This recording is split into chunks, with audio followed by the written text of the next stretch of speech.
Was I going to go rescue the elephant? Let me think. My own subordinates were still scattered across the continent in various states of unconsciousness, corruption, or general uselessness. My nation was a week old. My intelligence service was run by a 31-year-old spy, 2 teenagers, and a cat. And the mechanical empire had just demonstrated it could tear holes in reality and send attack dogs through them. So no, not rescuing the elephant today. Maybe pencil it in for next quarter. The jackal sat there looking at me with those big, terrified, please don't kick me out into the cold, eyes. Without its divine portfolio, without any faith energy, without even basic supernatural abilities, this thing was essentially a slightly magical puppy. It couldn't even telepathically communicate without me boosting its spiritual signal. If I let it walk out the front door, some random citizen would probably catch it and put it on a grill before sunset. It tried to say something about where it would go, but just kept stammering. I. Its tail was trying very hard not to wag, failing miserably. And that's when the cat made her move. Bella, who had been lying next to me this entire time, pretending to be casually relaxed while actually studying me with the intensity of a scientist examining a new species, suddenly spoke up with the smooth confidence of someone who's been planning this conversation for the last 10 minutes. How about this? The little jackal stays with us. Temporarily. In the Lysexia family, she turned those big cat eyes on me. After all, its own pantheon's territory is completely controlled by the mechanical empire. Sending it back would be a death sentence. Then, and I could practically see the scheming gears turning behind those feline eyes, she added. Of course, it can't freeload. We'll give it jobs, tasks, things within its current limited capabilities. Consider it rent for divine protection. She looked at the jackal. And if your elephant lord wakes up someday and sorts out the situation up north, you're free to go home. Or if you recover enough to survive on your own, our generous silver lord will release you. No strings attached. Then she turned back to me and actually winked. Right, Silver? This cat. 13 years pretending to be a house pet, and she hadn't lost a single drop of her scheming, manipulative genius. What she'd actually just done, in about 30 seconds of smooth talking, was 1. Recruited a new subordinate god for me without me having to ask. 2. Established herself as my second-in-command by being the one to propose and broker the deal. 3. Positioned herself as the jackal's direct supervisor, giving her authority over another divine being. 4. Made the whole thing look like charity so nobody could complain about it. 5. Wrapped it all in a bow of, the Lysexia family is so kind and welcoming. PR that would make Zane's propaganda department weep with envy. All while making me look magnanimous, generous, and in complete control. Mean cat. Genius cat. This feline was playing four-dimensional chess while the rest of us were still setting up the board. The jackal, meanwhile, was staring at me with the most desperately hopeful expression I'd ever seen on any creature in 2 lifetimes. Its tail was now wagging so fast it was basically a blur. Every fiber of its being was screaming, please say yes, I'll be so good. I put on my most stern, evaluating, I'm a very serious divine lord considering a very serious matter, face and stared down at this palm-sized puppy jackal for a dramatically long pause. It immediately sat up straight, ears perked, back straight, tail still. The I am a very good boy posture. Textbook. The biggest thigh, or in my case, tail, to hug on the entire continent, and this little jackal knew it. In this era, there was literally no safer place to be than under my protection. The mechanical god had just agreed to a ceasefire. My nation was growing by the day, and I had the only corruption cure in existence. I looked at the cat. The cat looked at me. We shared a moment of perfect, unspoken understanding. Then I nodded once. Fine. Since the cat suggested it, the jackal is her responsibility. No problem. Meow. And just like that, the Lysexia divine family added another member. Current roster, me, the boss. 400 meters of silver snake. Trying very hard to take a nap that keeps getting interrupted. The sand rat. Currently in the north turning military bases into sandcastles. Team mascot. Afraid of everything except things that hurt her worshippers. The cat. Self-appointed vice president. 13 years undercover as a house pet. Will scheme circles around any being, mortal or divine. The baby jackal, newest recruit. Currently the size of a puppy. Can't fight, can't communicate without help, can't survive outdoors. Skills include sitting, looking pathetic, and wagging its tail on command. We're going to conquer this continent. Obviously. So the jackal situation was handled. I had Zane come pick up the tiny puppy jackal and take it somewhere to rest. Zane took one look at the evening scoreboard. New cat god, new jackal god, divine ceasefire with the mechanical empire, and practically skipped out of the temple. The man was so happy he looked like he might burst into song. The Lasexia divine family was growing faster than anyone had predicted, and he knew what that meant for the kingdom, which left me alone in the temple with the cat. Just us. A 400-meter snake and a 15-meter feline. Two ancient divine beings reuniting after 1,000 years of separation. The silence stretched. I looked at her. She looked at me. Her big cat eyes were doing that thing where they try to contain 17 different emotions simultaneously. Joy, relief, curiosity, nervousness, pride, and something suspiciously close to. I might cry, but I'd rather die than admit it. Then she just smiled. This big, goofy, ungodlike grin. Like a kid who finally found their lost toy. I broke the silence. Weren't you full of questions before? Now's your chance. Don't need to ask anymore, she chirped. Same smell. Same personality. You're still M.Y. Silver. Then she started, petting me, rubbing against my scales, jumping around my coiled body going, ooh, you're so big now. And, look at these scales, so shiny. And literally scratching my side and commenting, the sound is even better than before, meow. I was being inspected like a new piece of furniture by a cat. A divine cat. In my own temple. And then, I don't know why, maybe it was the familiarity, maybe it was how natural it all felt. I slipped completely into the old silver serpent's personality without even realizing it. Like the human part of me just stepped aside for a moment, and the snake part took over. Want to jump up and do the kneading thing, I heard myself say. Really? You said it. No takebacks. She leaped onto my coiled body, found the spot just behind my raised head, the 7-inch sweet spot, and actually started doing that cat kneading thing with her paws. On a 400-meter divine serpent. In a sacred temple. Not as bouncy as before. Too hard. Meow. Maybe that's because you're too small now. Not enough weight. She looked at her tiny paws. Then at my massive body. Did actual mathematics in her head. Oh my God, you're right. The proportions are totally different. This right here. This is what I missed without knowing I missed it. No formality. No worship. No, my lord, this, or great one that. Just a cat being a cat, complaining about the bounciness of my scales like we'd seen each other yesterday, instead of a millennium ago. But then she asked the question I'd been waiting for. Silver, how did you do all this? Did you actually find a way to solve the faith corruption problem? You must have. That's the only explanation. She was bouncing with excitement. Self-answering her own questions. I knew following you was the right choice. Everyone else failed, but you figured it out, and that's when I got serious. Yes, I have a solution for faith corruption. Which brings me to my next point. I fixed her with my most direct stare. How long are you planning to keep holding yours in? You big dumb cat. Her ears drooped instantly. Like someone had let the air out of a balloon. Silver. Am I really useless? Her voice got small. I woke up first. Before everyone. I had the biggest head start. And I still couldn't solve it. I still need you to. Oh no? She was going for the emotional angle. I could see the tears building. I cut her off immediately. Enough. You did great. Better than great. You survived 13 years without going insane, without getting caught, without losing yourself. But this sad act? This isn't the cat I know. The cat I know is annoying, hyperactive, and causes problems everywhere she goes. Then I hit her with the real line.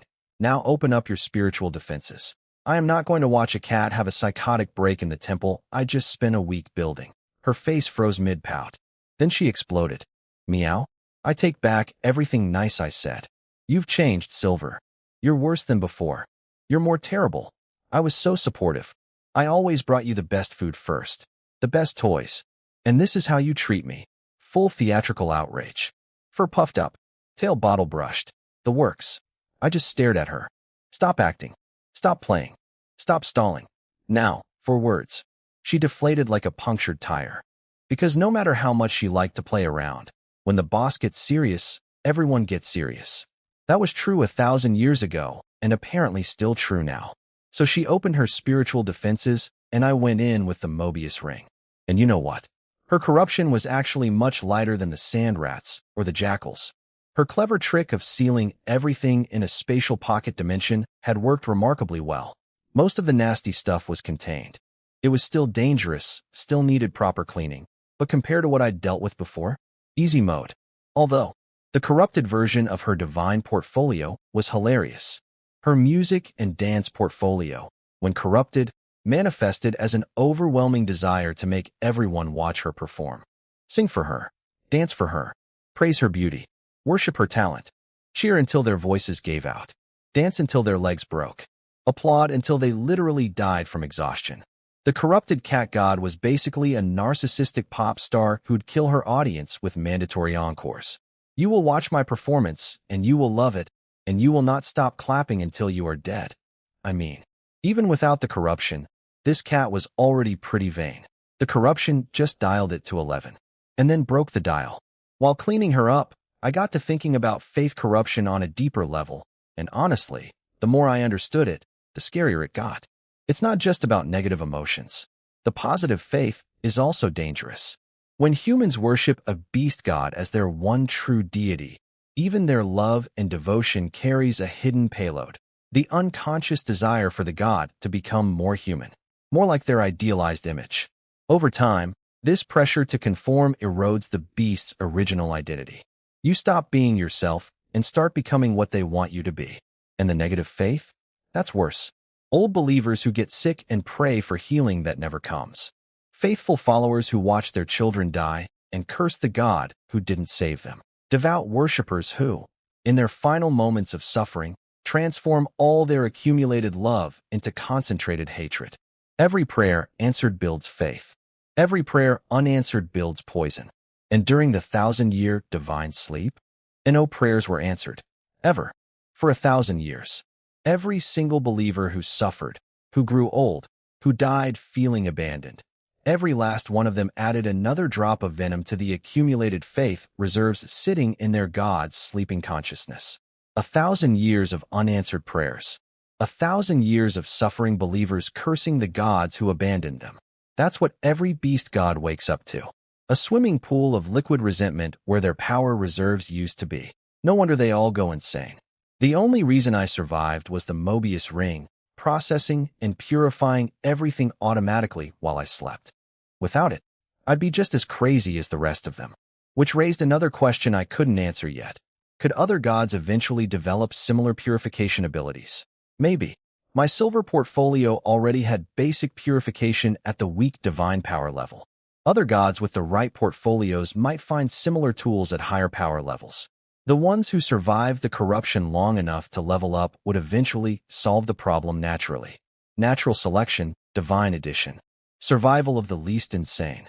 The cat finished her treatment, popped back to reality, and immediately started screaming with excitement. Whoa, Silver, what was that? That ring thing. It's amazing. Were you awake the whole divine sleep? Is that how you made it? This means all of us can be cured? Our whole family. Meow. She was practically vibrating. I let her have her moment. Because yeah, she was right. With the Mobius ring, every single member of the Lysexia divine family could be saved. Cleaned. Restored. We just had to find them first. And survive everything else the world was throwing at us in the meantime. But for now, for this one quiet moment in my silver temple, with a freshly decorrupted cat bouncing around my body like she'd just had 17 espressos, things were looking pretty good. So I sat down with the cat and had what I can only describe as the most productive post-battle debrief of my entire divine career. And by sat down, I mean coiled my 400-meter body in a temple while a cat sat on my head. First, I explained the Mobius ring situation, what it does, how it purifies faith, the basics. The cat's eyes went so wide they practically became dinner plates. What is that thing? It's amazing. You'll learn more about it later, I said, doing my best mysterious boss voice. Then I laid out the strategic situation. The mechanical god had offered a ceasefire, split the continent at the midpoint. North is theirs, south is ours. Everybody stays in their lane. The cat's immediate response: forget that. Once we get everyone back together, let's just go smash them. Then she got personally offended. Those mechanical jerks are also holding my cat country hostage. The Batet Kingdom's royal family is being threatened. When I recover, I'm turning every single one of those gear-worshipping freaks into pancakes. Aggressive. I liked it, but I calmed her down. The mechanical god would probably pull its forces from Batet soon since it had agreed to back off. We'd settle all the scores later, once we actually understood what we were dealing with. Then I started tallying up tonight's earnings, and this is where things got really exciting. Haul number 1. I'd eaten a chunk of the mechanical sacred soul, a direct subordinate entity of the mechanical god, roughly equivalent to feeble divine power. Prime spiritual nutrition. My Mobius ring was already converting it into clean, usable energy. Haul number 2.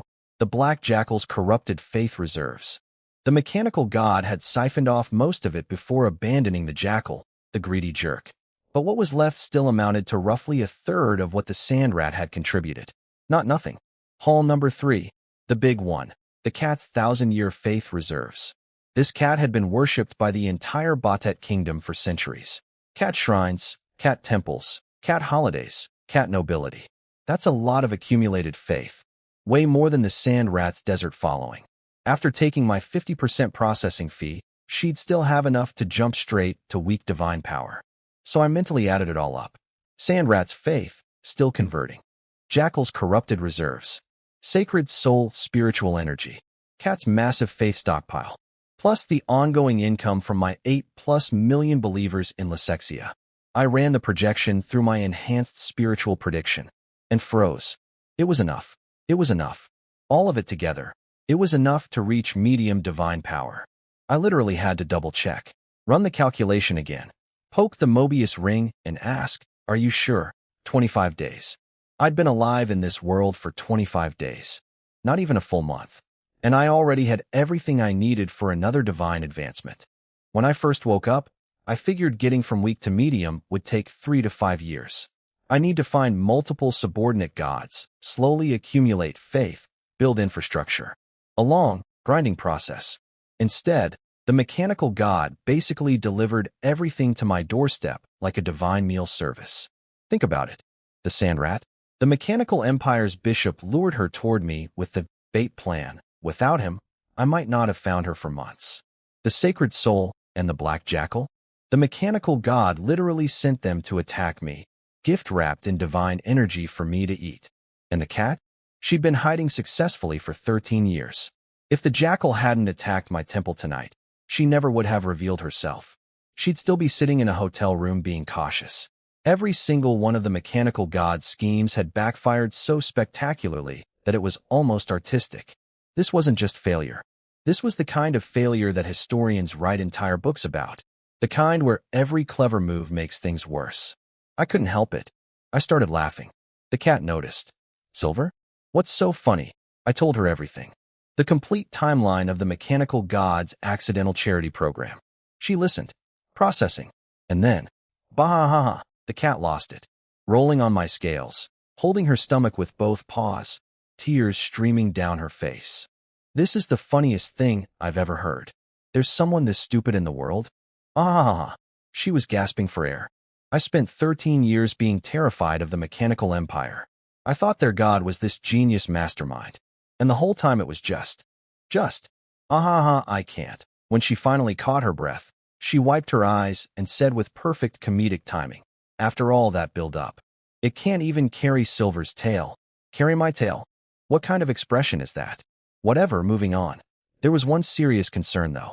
My advancement to weak divine power had already caused a continent-wide magical acceleration event, the rainbow sky phenomenon that sped up the entire world's mystical recovery. If medium divine power caused an even bigger surge, gods would start popping up everywhere. Not just the weak ones, the mid-tier powerhouses from all 4 divine families. The mechanical empire's god-hunting operations would be completely overwhelmed. Human kingdoms that had been casually participating in the hunting program would suddenly find angry divine beings appearing in their backyards. The cat caught this implication immediately. Should you maybe delay the advancement? Smart cat. But no. The advancement will take about 6 months of preparation anyway, I explained. That's plenty of time to digest everything, stabilize the kingdom, Maybe even restore Lysexia's original territorial borders. And when the world gets chaotic with newly awakened gods, that chaos benefits US.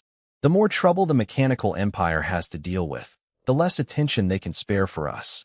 Plus, I added with a grin I couldn't quite suppress, we'd be doing the other divine families a favor. More awakened gods means more survivors, more potential allies. We're basically providing a public service, and the muddier the water gets, the better the fishing. The cat nodded along to every point, eyes getting wider and more worshipful with each strategic revelation. If Silver says so, then Kitty follows. Meow. So there it was. The plan, 6 months. Convert faith reserves. Grow stronger. Restore national borders. Let the cat and sand rat reach their full potential. Absorb the jackal into the family. Build proper intelligence networks.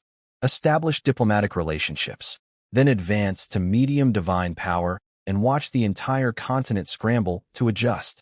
Somewhere in the far north, a mechanical god was probably sitting in whatever passes for a divine office, staring at a spreadsheet of everything it had lost tonight, and wondering where it all went wrong. I'll tell you where, buddy. It went wrong the moment you decided to pick a fight with a transmigrator who has an infinity symbol-shaped garbage disposal for a soul. But thanks for the free food. Really, couldn't have done it without you. Well, I blinked, and 8 days flew by like a cat chasing a laser pointer. And holy moly, did things get wild. So here's the deal. My whole kingdom thing? Totally working out. All of Winston has bent the knee to the Silver City, and my boy Zane Andrelez went ahead and announced to the entire continent. Hey everyone, Lesthesia is back, baby, like dropping the hottest album of the century, except it's a whole country. And then, oh, this is the juicy part. The mechanical empire, those steam-powered know-it-alls, actually backed us up. They sent investigators, poked around, took one good look at me, and basically said, yeah, okay, he looks weird as heck, but he's nice to humans, so legit god, we guess? They even want to be friends now. I went from dangerous heretic monster to respected colleague in like a week. Politics, am I right? Once the empire flipped, every other country folded faster than a cheap lawn chair. Lancaster Kingdom, the idiots who invaded my northern border, suddenly got real apologetic. Oh, that was just one rogue minister acting alone. Totally not us. Haha. Sorry. And to prove how sorry they were, they graciously donated 80,000 square kilometers of desert. Wow. Thanks, guys. Nothing says sincere apology like a bunch of sand and rocks. The Southern Kingdom said they'd welcome my faith back into their country. Very generous. But give back any land? Not a single word about that. Cheapskates. Now Batet Kingdom. The cat people. Absolute legends. 5 days. 5 days, and they held a national vote where literally everyone said, yeah, take us back into Lesthesia. Unanimous. I always knew cats had good taste. Eleutheria is still hemming and hawing, mostly asking stuff like, but what about our nobles' privileges? Classic aristocrat energy. They want to join the winning team, but also keep their fancy hats. Meanwhile, every neighboring country started pulling their armies off my borders, lifting sanctions, and sending delegations to attend my founding ceremony. 13 kingdoms plus the empire, all suddenly desperate to be my best friend. It's giving, popular kid at school, energy, and I am here for it. The empire even rewrote their whole theology to make me fit. Used to be, weird-looking god equals heretic, end of story. Now it's, actually, what really matters is whether a god is nice to humans and can handle all the messy thoughts in human faith without going insane. Convenient new definition, but hey, I'll take it. Speaking of which, yeah, that faith thing. The nobles across the continent are hilariously wrong about how it all works. They think I rule humans because I'm bored and enjoy it like some kind of cosmic reality TV show. They think Zane and my chosen families aren't actually faithful, just lucky opportunists who hit the divine lottery. They look at my church teaching people to love life and be kind, and they go, see, that's not real religion. That's just life advice. And honestly, they're not entirely wrong about what I'm doing, but they're completely wrong about why. Here's my secret sauce. I made faith casual on purpose. No crazy zealots screaming my name while doing unhinged stuff. Just be a good person, enjoy your life, maybe think fondly of me sometimes. Because here's what these big-brain nobles don't understand. Fanatic believers pump out faith that's loaded with toxic desires and selfish garbage. Sure, one zealot produces more raw faith than 1,000 casual believers, but after I filter out all the poison, there's barely anything left. It's like juicing a watermelon and getting 3 drops. But millions of chill, happy people radiating gentle good vibes? That's the clean stuff. Premium grade. And with my power of abundance making everyone's lives better, I get more of it. It's basically an infinite positive feedback loop. I'm playing 4-dimensional chess while everyone else is still figuring out checkers. I'm not interested in building some oppressive theocracy. I came from humanity myself. I'm not about to forget that. If my faith eventually turns into something like casual personal admiration rather than fire and brimstone worship, totally fine by me. I'd rather be the God people genuinely appreciate than the one they fear. So while all these kings, nobles, and ambassadors are scheming about how to profit from their relationship with me and my kingdom, guess what arrived? The big day? The grand founding ceremony of Lesthesia. Showtime. So the big day was finally tomorrow, and down in the brand new royal palace, built in like 5 minutes thanks to yours truly's divine construction magic, the entire Andrelais family had gathered. All 1,652 of them. Yeah, you heard that right. 1,652 relatives. Christmas dinner from hell. These people came crawling out of every corner of the kingdom. Some were minor nobles, some were merchants, soldiers, officers, and a bunch were just regular folks who had no idea their great-great-great-grandma once dated royalty. Zayn rounded them all up to witness the historic moment. Generations of stubborn faith in me finally paying off. After that, back to your lives, people. Maybe some financial help for the broke ones, but nobody's getting a free ride. Now here's where it gets entertaining, because I see everything, and Zayn's 2 sons? Absolute comedy gold. His eldest was standing on the palace balcony looking down at the crowd, face red with excitement, practically vibrating. This is the day. Our sacred bloodline prevails. And his second son, pushing up his fancy gold-rimmed glasses like an anime villain, chimed in. Indeed. We have honored our ancestors, to which Big Brother immediately went. Oh please. You? Honor ancestors.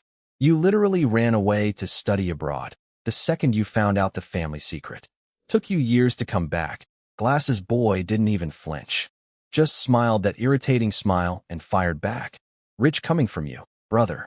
Remind me who begged father not to give him the family title? Who said, and I quote, I'm not capable of such heavy responsibility? At least I was gathering intelligence on god-hunting operations abroad.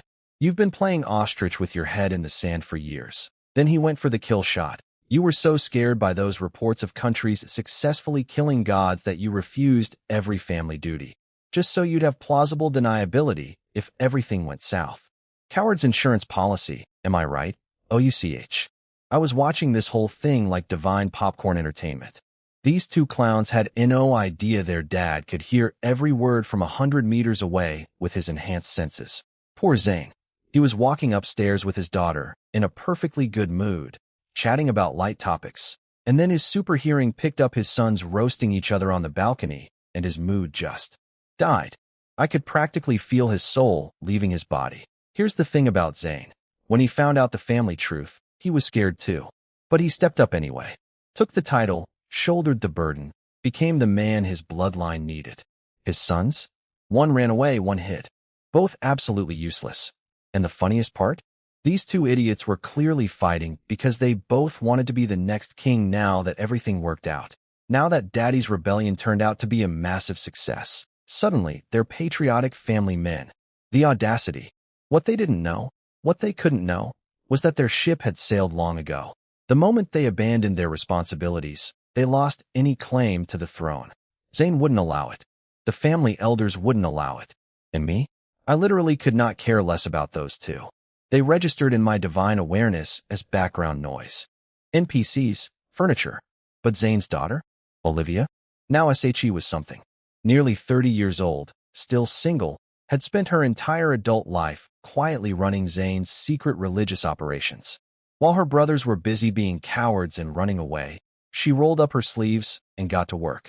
No complaints, no glory-seeking, just pure dedication when there was zero guarantee any of this would succeed. That's the energy I respect. Zane had already made up his mind. The old rules about male inheritance? That was a product of the godless era. In ancient Lesthesia, there were queens. And now that divine rule was back, Olivia was getting the crown. Period. As for Tweedledee and Tweedledum, Zane was planning to ship them off to border duty or some boring diplomatic posts after the founding ceremony. In a constitutional monarchy backed by an actual living god, those two couldn't cause trouble even if they tried. And once they found out their sister was the heir, they'd be too busy watching their own backs to scheme anything. After Zane stomped upstairs, yelled at both sons, which I enjoyed immensely, he stood on the balcony and announced tomorrow's ceremony plans to the whole family. The crowd below erupted in cheers.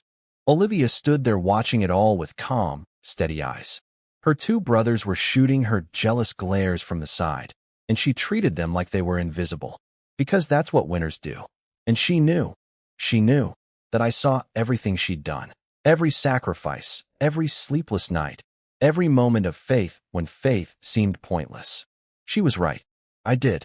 Founding Day. The founding day. And my people? They didn't even wait for the sun. Before 5 in the morning, 5 a.m., the entire Silver City was already buzzing like a kicked beehive.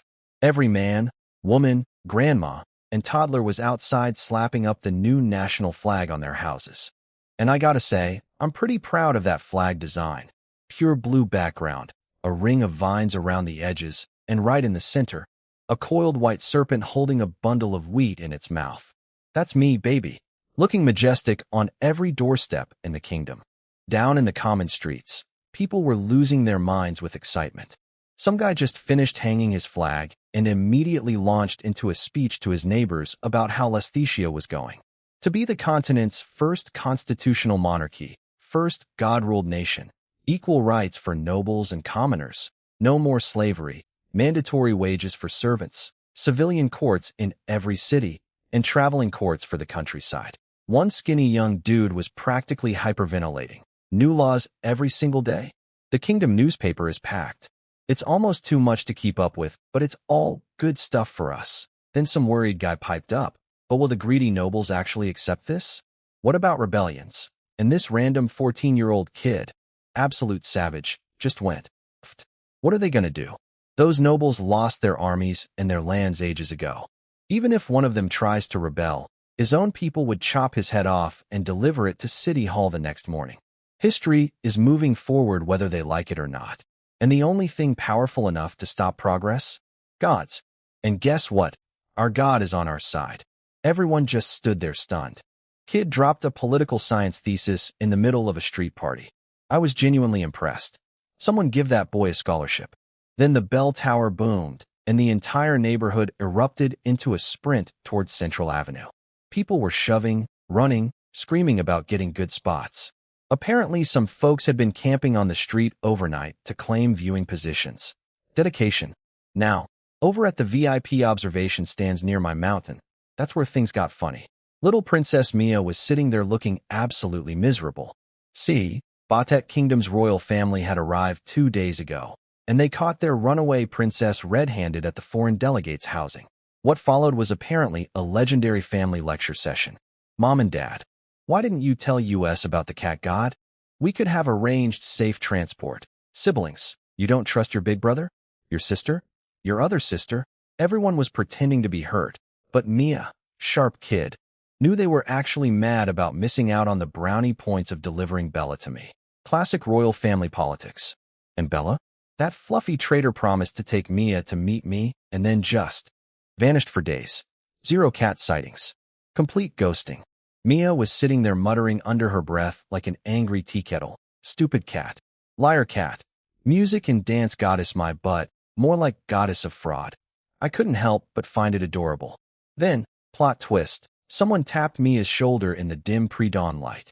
She turned around and nearly had a heart attack. Standing behind her was a humanoid cat. Like, wearing human clothes, standing upright, acting all casual, but with a full cat face and cat ears. Bella had shape-shifted into a cat person. Mia almost screamed, but Bella slapped a fuzzy paw over her mouth. SHHHH. Is it really that shocking? I'm a cat god. Cats are liquid creatures. We can become anything.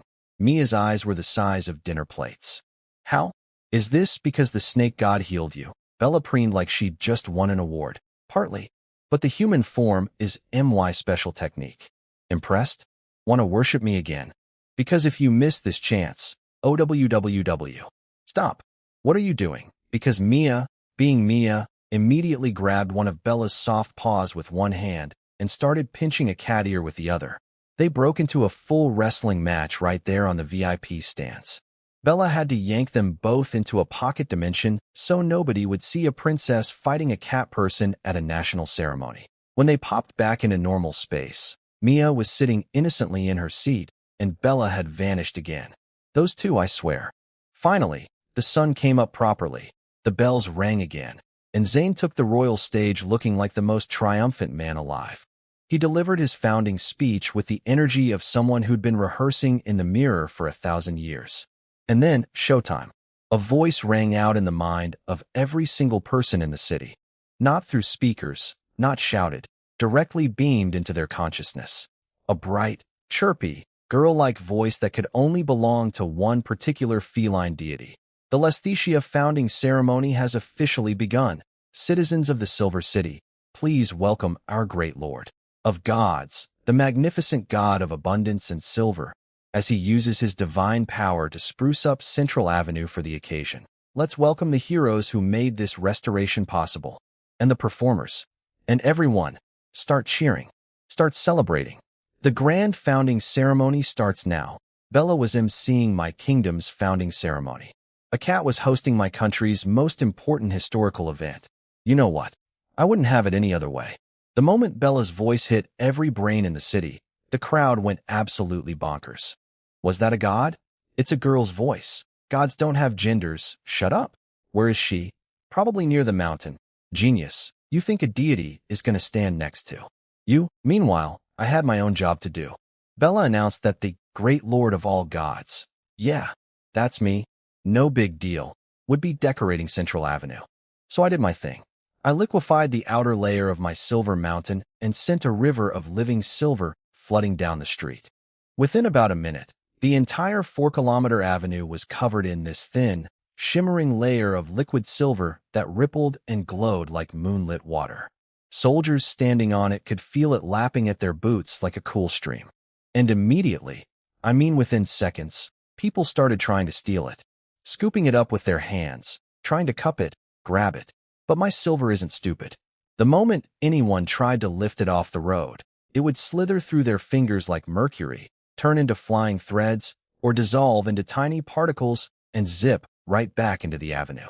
Watching greedy people repeatedly fail to pocket literal divine material while everyone on the rooftops laughed at them was honestly the highlight of my morning. Our Lord is truly merciful, someone said. Otherwise these fools would be dealing with worse than empty hands. Yeah? Be grateful I thought it was funny instead of insulting. Then Bella kicked it up a notch. Now look up. Thousands of vines erupted from the edges of the city, weaving across the entire sky like a massive web until they blocked out all sunlight. For one terrifying second, the city plunged into total darkness. Then the vines bloomed. Millions of tiny silver flowers opened all at once, turning the sky into an indoor galaxy. The whole city looked like it was floating inside a snow globe full of stars. Silver pollen drifted down everywhere like luminous dust, and for a moment, the entire population of Silver City, roughly 700,000 people crammed into the southern district alone, just stopped, dead silent, jaws on the floor, complete sensory overload. I'll admit, even I was a little proud of that one. But then Bella did what Bella does. All right, everyone. Before the parade starts, I've got a special program. Ready to sing and dance with me. Musical notes, actual glowing musical note symbols, started raining from the starflower sky. And anyone who touched one, whether they caught it on purpose or it just bonked them on the head, immediately started singing. Not by choice. Their mouths just opened, and out came this hymn praising Lesthesia and the gods. One person, then 10, then 100, then hundreds of thousands. The entire city was singing in unison and nobody could stop. But wait, it gets worse. Or better. I honestly still don't know. People started holding hands, swaying side to side, doing little kicks. The whole population of my capital city spontaneously broke into what I can only describe as the world's largest campfire dance circle. 700,000 people doing synchronized folk dancing in the streets like it was the most natural thing in the world. Foreign diplomats were losing it. I could see ambassadors from 13 different kingdoms flailing around in the crowd, faces cycling between confusion, terror, and involuntary joy. One minute they're screaming, "What is happening?" And the next they're do SNG with a baker's wife. And it kept escalating. Bella made air platforms appear under people's feet, safety rails for anyone near edges. Obviously, she's not trying to kill anyone. And suddenly, these dancing circles started floating. Groups of people rose into the sky, dancing around floating balls of starlight like some kind of fever dream music video. Dozens of these aerial dance circles filled the sky above Central Avenue. Everyone singing and twirling without a single clue how they got up there. The entire city had become a flying musical. Nobody asked for this. Nobody consented to this. It was the most beautiful act of mass magical peer pressure in history. Through all this chaos, Bella still managed to MC the actual parade. Between verses of the never-ending song, she'd professionally announce each group entering the city. And here come the villagers of Greenfield Town, whose faithful devotion brought our great Silver Lord back to the mortal world. Very formal, very dignified, completely undermined by the fact that everyone listening was involuntarily square dancing in midair. About an hour later, it finally stopped. The music cut. The dancing stopped. People floated gently back to the ground. The singing ended. And then, silence. 700,000 people standing perfectly still, blinking, trying to process what just happened to them. By all rights, they should have been exhausted, throats raw, legs like jelly. But nope, everyone felt amazing, refreshed, clear-headed, like they'd just had the best sleep of their lives instead of being puppeteered through an hour-long aerial flash mob. People just stood there for minutes, staring into space with this dazed look of, did that really just happen, mixed with genuine lingering happiness they couldn't explain. And me? I was sitting in my mountain having a full existential crisis. I trusted that cat. She looked me dead in my divine eyes and said, "A kingdom restoration needs spectacle. Leave it to me. I've got this." And what did she deliver? A mandatory citywide flash mob where foreign dignitaries were forced to do folk dances while floating in the sky, surrounded by fake stars. Was it beautiful? Undeniably. Was it moving? Deeply. Was it the most dignified way to found a nation? Absolutely not. And the energy cost. For both of us. The silver road, the vine canopy, the star flowers, that was all me. And Bella burned through who knows how much divine power, making 700,000 people into a synchronized dance troupe with aerial choreography. Were these people actually okay? Like, mentally? You can't just hijack someone's body for an hour of involuntary dancing and expect zero consequences, right? Right? I sat there in deep, troubled thought, never trusting a cat with event planning again. Probably. 3 months flew by after the founding ceremony, and let me tell you, business was booming. First, the territory report. Batet Kingdom officially merged with us. Lancaster coughed up their desert penalty land, and boom, Lesthetia now sits at a cool 1.02 million square kilometers with over 61 million people. Not bad for a snake who woke up in a tiny village not that long ago. The southern neighbor, Carback Kingdom, big country, holding about 300,000 square kilometers of land that historically belonged to ancient Lesthetia. They didn't give back any dirt, but they did open their doors to my faith. I'll take it. For now, Eleutheria, that wishy-washy little eastern kingdom, still hasn't officially joined, but they basically already have. They follow all our laws. Let us station troops there, copy our policies. They're basically wearing a Lesthetia jersey, but insisting they're just a fan, not on the team. They're waiting for one of their own ancient gods to wake up before making it legally official. Fair enough. I respect the commitment to bureaucracy. Meanwhile, Zane and the Council of Wise did something that made every neighboring country collectively unclench. We started downsizing the military. Took Winston's peak army of 2.5 million and started chopping it down to 800,000. Nothing screams, "We're not going to invade you," like firing 1.7 million soldiers. The 4 remaining independent southern kingdoms practically threw a party when they heard. As for the Mechanical Empire, We worked out a deal. Their military stays out of the southern continent, but commercially? Fair game. Free market competition. May the best faith win, basically. They did pay us reparations for the whole, sent a crazy jackal god to murder me. Thing though. And not in cash, in technology. Full late-stage industrial revolution tech packages, steam factory blueprints, production line setups, the works. Of course, we have church officials inspecting every single machine that arrives, because I absolutely do not trust those gearheads not to slip some sneaky divine enchantments into our toasters.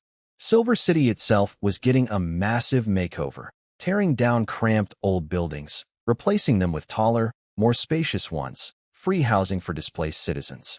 Basically a divine urban renewal project. Were there arguments about compensation packages? Obviously. Did I get involved? Heck no. Humans handle human stuff. I've got snake stuff to do. And oh boy, did I have snake stuff to do. Because here's the exciting part, me.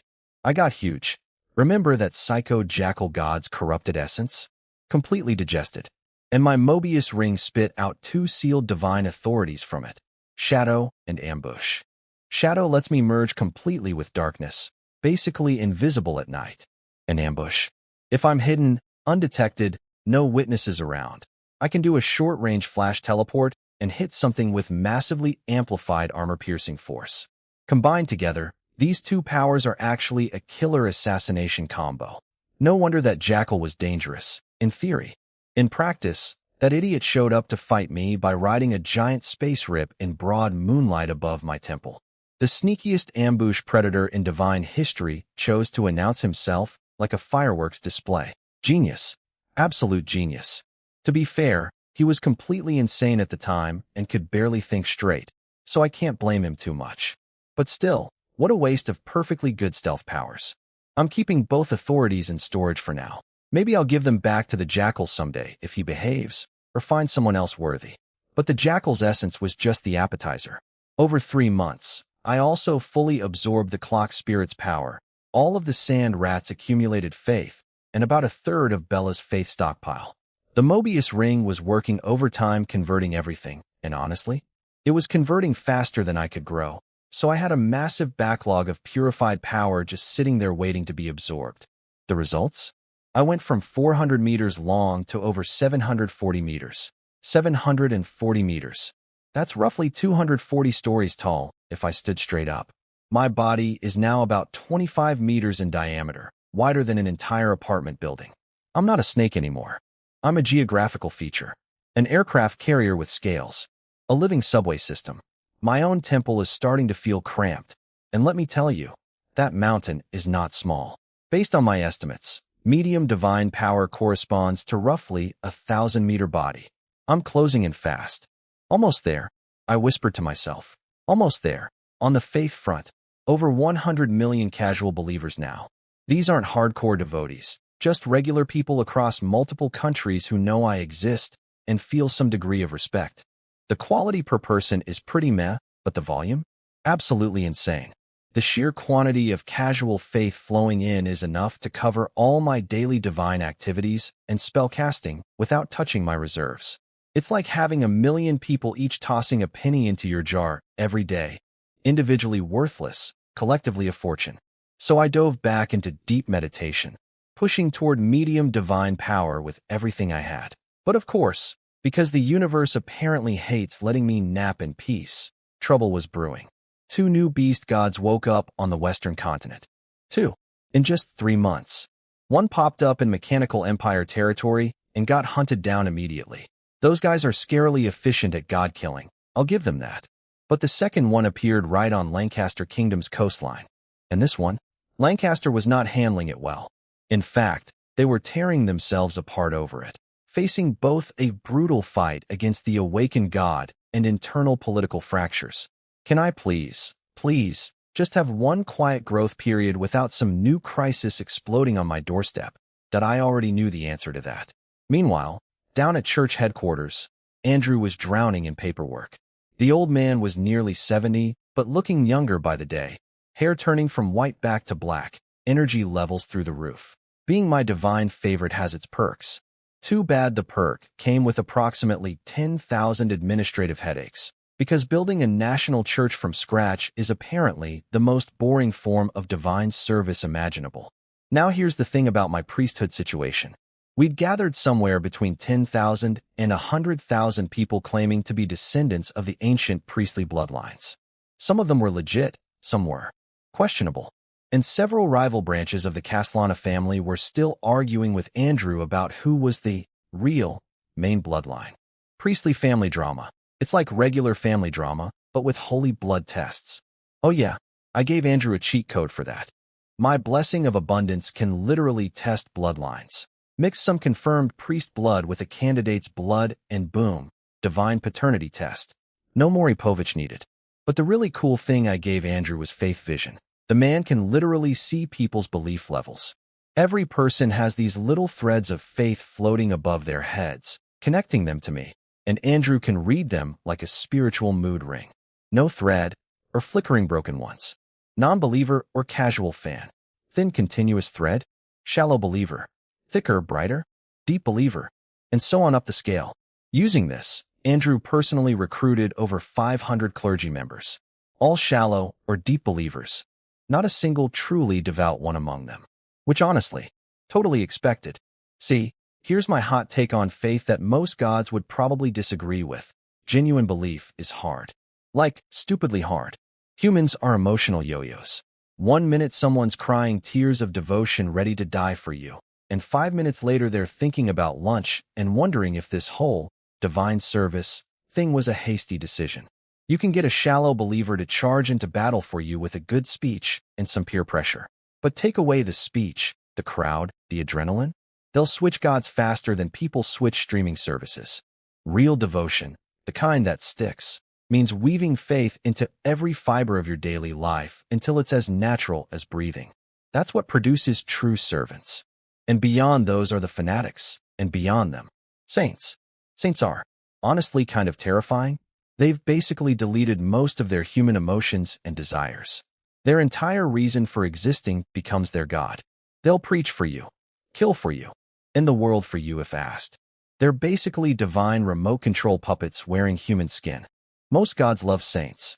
They're the ultimate loyal minions. Me? Hard pass. I have never, not in my ancient past, not now, not ever, performed the final conversion ritual that turns a fanatic into a saint. Stripping away someone's humanity, turning a person who loves me into an empty shell that only serves me? That's messed up. These are people who genuinely care about me. Why would I lobotomize their souls as a reward? Maybe that's why I got the abundance authority in the first place. Because I actually have, morals. Wild concept for a god, I know. My approach is way simpler and way less creepy. Just get people to casually praise me before meals and before bed. Like saying grace, but for a giant snake. That's it. No brain melting required. Over time, genuine devotion will develop naturally in some people. No rush. No pressure. No soul scraping. Andrew, bless his workaholic heart, was already cooking up plans for the next generation. Free nationwide education with patriotism and faith elements baked in, kind of like a divine version of Knight's honor codes. Smart man. But he was too buried in current work to formalize it yet. So when his son Joel walked in with an urgent letter from King Zane, Andrew didn't even look up. Just read it to me. I'm busy. Joel opened it, read it, and his face went from casual to concerned real fast. Father, you should read this yourself. It's about a god awakening in Lancaster Kingdom. That got Andrew's attention. Apparently another beast god had woken up on Lancaster's coastline, and things were getting ugly. Not just the fight against the god, but internal political fractures tearing the kingdom apart. Andrew sighed. The world just keeps getting crazier. The mechanical empire hunted one god barely 2 weeks ago, and now Lancaster has one too, but the old man knew his limits. This isn't our church's problem to handle. But our Lord did leave instructions for situations like this before going into hibernation. He sent Joel off with a letter to visit Mia at the cat mansion. Yes. We gave the cat princess her own mansion, and also to check on little Nora at the rat mansion next door. Because apparently my city now has themed god pet housing. What is my kingdom becoming? But just as Joel was leaving, the big guy hesitated and turned back with puppy dog eyes. Father, when do I get divine favor too? And has our Lord decided on standards for granting different divine arts to different clergy? Andrew hit him with the dad stare. Full power. Maximum disappointment. Is that your place to ask?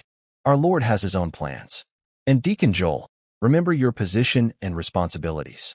Instead of worrying about getting powers, maybe work on actually believing harder first. Absolutely destroyed. Joel slunk out of there like a scolded golden retriever. I watched the whole thing and honestly, Andrew's parenting style was chef's kiss. Kid wants magic powers, but can't even max out his faith stat first? Get in line, buddy. The grind is real.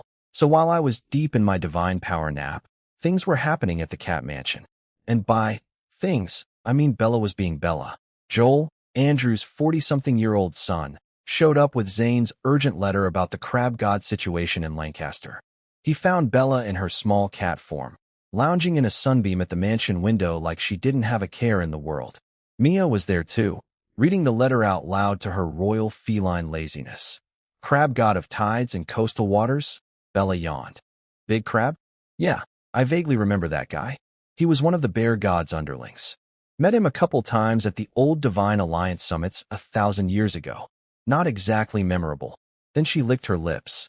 Although, I am curious if divine crab meat tastes better than regular crab. Bella, we are discussing geopolitics and you're thinking about seafood. Joel, to his credit, was being extremely respectful, calling her, Your Eminence, and bowing like his spine was made of rubber. Bella told him to knock it off, insisting she was just a cat blessed by the cat goddess, nothing special, which was hilarious because Joel obviously knew the truth. His dad is literally my divine favorite. The kid wasn't born yesterday. Joel laid out what we knew. Lancaster had sent their navy to blockade the area.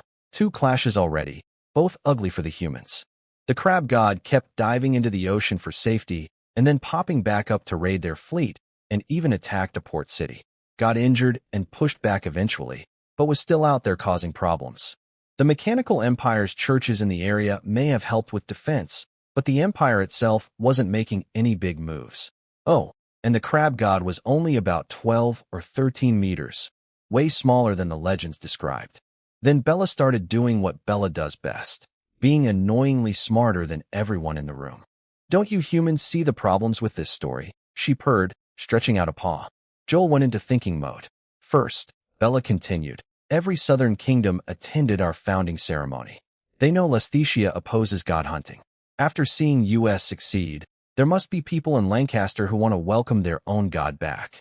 So why is Lancaster sending warships instead of a welcome party? Joel tried. Maybe they did go to welcome the crab god, but there was a misunderstanding? Or maybe the god couldn't control itself. Bella gave him a cat smirk. Cute guess. Partially right. But not enough. Then she dropped some ancient divine knowledge, hopped right onto Joel's head, sat down like a throne, and lectured while grooming her paw. Joel stood there frozen like a man with a bomb on his skull. When gods first wake up, Bella explained, they don't immediately lose control. There's an agreement among all the divine families. First thing you do after waking is try to stabilize yourself. And an ocean god, he could just stay underwater forever while he sorts himself out. Humans with boats couldn't possibly find him unless he wanted to be found. So why is he picking fights with ships and attacking port cities? That's not what a god trying to recover should be doing. Joel's face went through about 7 emotions. So, he already failed to control himself? Or, there's something on land he needs, something important enough to risk conflict? Smarter, Bella nodded. But there's still another possibility you're missing. She refused to elaborate. Instead, she hit Joel with some life coaching. You know too much divine business for your own good, kid. Focus on your faith instead. There are only 3 divine chosen of the Silver God right now, and you're not one of them yet. The Castellana bloodline candidates are piling up. Don't blow your chance and cry about it later. I've seen that movie too many times. Joel went pale, bowed, called himself this humble youngster. The man is 40, and scurried out to deliver the intel. The moment he left, Mia's eyes lit up like fireworks. Bella, you're going to Lancaster, aren't you? Take me with you. Bella's ears went flat. Absolutely not. I might have to fight. You'd be dead weight. Dead weight? You can't just leave me alone in this mansion. It's boring. Boring? Maybe if you'd actually worship me, you'd have more to do. And they were off. Bickering. Again. Those two have one mode, and it's married couple arguing about vacation plans. Now here's the part most people didn't know. That cute little house cat lounging in Mia's arms. Just a puppet body. A remote-controlled avatar. The real Bella was still in my temple. A massive leopard cat who had grown from 15 meters to 32 meters. She was almost back to her peak power from 1,000 years ago. Her little cat body in the mansion was connected to the big one through a tiny spatial tunnel hidden under a single hair on the small cat's tail. Basically divine Wi-Fi. And right next to the giant leopard cat in my temple, the sand rat, fully healed, happily snoring away like a furry little chainsaw. That mouse had been sleeping for weeks and honestly seemed to be having the time of her life doing absolutely nothing. Bella's giant form opened its eyes. Time to wake up the rodent. She sent a telepathic nudge. The sand rat twitched, one eye cracking open, bleary and confused. Huh? What's going on? Oh boy. The cat and the mouse were about to go on a field trip. To fight a giant crab. My Life is a nature documentary directed by a lunatic. I woke up to the sound of my two divine roommates having a domestic dispute. Again, here's what I opened my eyes to. Bella, in her full 32-meter leopard cat form, was slowly stalking toward the sand rat in the dark corner of my temple, doing her best horror movie villain impression. Ha ha ha. Little mouse, your chest meat smells delicious today. The sand rat was pressed against the wall, eyes like dinner plates, trembling like a leaf in a hurricane. Why you can't eat me? Silver said you're not allowed. He's right there. I'll scream. Oh, sweetie, Bella purred, creeping closer, green eyes glowing in the dark. Even if I ate you, Silver would only give me a little punishment. Worth it for a taste. The rat was completely frozen in terror. I swear this mouse has been traumatized by thousands of years of this exact treatment. Honestly, I'm starting to think the reason the rat is so simple might literally be because generations of gods kept scaring the intelligence out of this poor creature. Not that any of us would ever admit that. Then, plot twist, the rat suddenly snapped out of it. Must have noticed I was waking up, because that little fur ball instantly grew a backbone. Eat this, stupid cat. And the rat turned around and started twerking at Bella. Full on but wiggle. Right in the face of a 32-meter divine predator. Bella recoiled like she'd been sprayed with water. EW. Gross. That's when I spoke up. Having fun, Bella flinched. Caught red-handed. Or red-pawed. The sand rat immediately ran to hide under my coiled body, peeking out with the smuggest little face. Silver. Silver. Did you see that? She tried to eat me. She wanted my chest meat. You have to do something. You little snitch, Bella yelled. Since when do you have the guts to talk back and tattle? Since right now? Stupid cat. Bad cat. Ugly cat. I will yindy you. Come try it. I'm right here. Nye, nye, nye. The rat was literally sticking its tongue out from under my body. Maximum kindergarten energy. I sighed. Both of you. Stop. You're supposed to be gods. Act like it.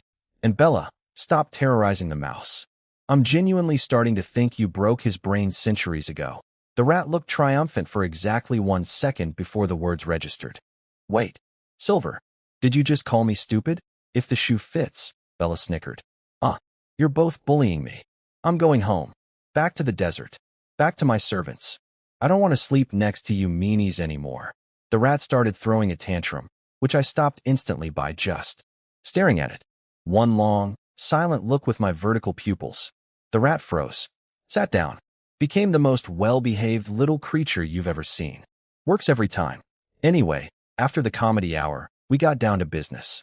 I pulled the intel about the crab god straight from Zane's memories, perks of the divine connection, and started thinking it through. The crab god of tides, one of the bear god's crew. Makes sense he'd wake up first. The ocean is quiet. No humans poking around down there.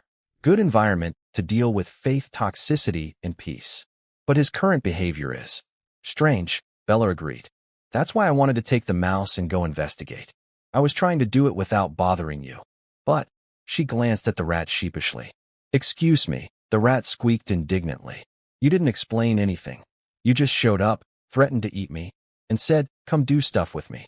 How was I supposed to know it wasn't another prank? You've tricked me plenty of times before. I remember every single one. Fair point, honestly.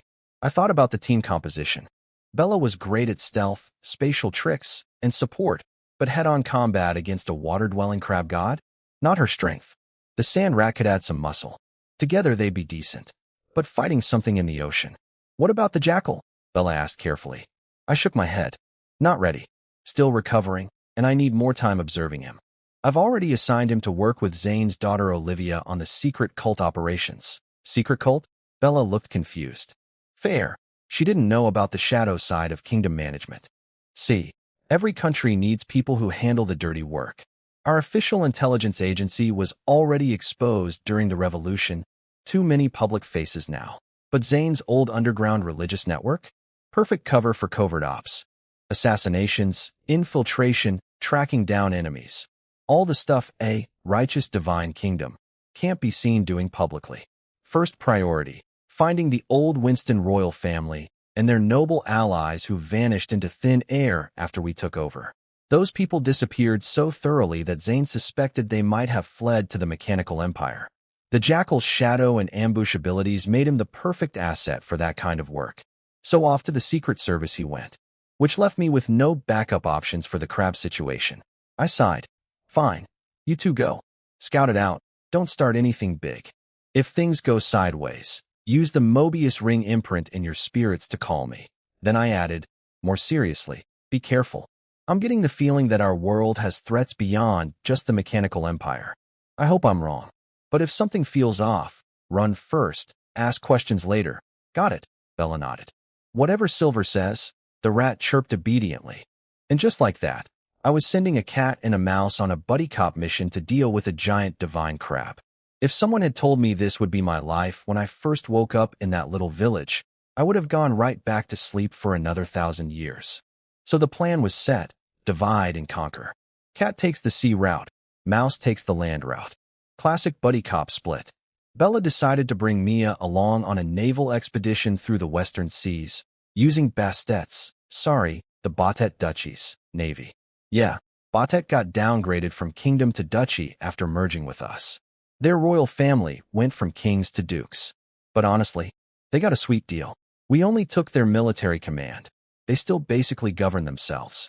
In this era, most dukes and princes don't even get a parking spot, let alone an entire self-governing territory. The sand rat, meanwhile, would burrow underground with her priestess, carrying one of Bella's remote control cat bodies, and speed run 800 kilometers east through Eleutheria Strait into Lancaster's coastal territory. Underground express delivery, 3 days max. That mouse can dig. Bella's naval squad was no joke either, 7 warships total. One big first-rate battleship, 3,500 tons, over 100 guns, the flagship. 2 third-rate battleships, 2 frigates, 2 smaller patrol ships. About 3,500 sailors altogether. All steam-powered with iron plating over wooden hulls. Not true ironclads. That tech is still mechanical empire territory, but decent enough for this era. Speaking of the empire, I've been doing some thinking. Their industrial revolution was hitting late first stage, which meant they could jump to phase 2 any day now. And when that happens, does the steam and machinery god get an automatic title upgrade? Internal combustion and machinery god? Electricity and machinery god? That's actually a fascinating theological question. These technology-based divine authorities that evolve with civilization, how do they stack up against natural authorities like mine? But that was a problem for future Rowan. Current Rowan was busy pushing toward medium divine power. Focus, Snake, focus. Now, Bella's sea mission wasn't actually about reaching Lancaster by water. That was the rat's job. Bella had 2 other objectives. First, scan the surrounding ocean for any other awakened gods or hidden threats. After my warning about unknown dangers, Bella immediately volunteered to sweep the seas. Good cat. Proactive cat. Slightly terrifying initiative from cat. Second, and this one had me personally invested, there was an island to deal with. About 700 kilometers off our western coast sits a big island chain.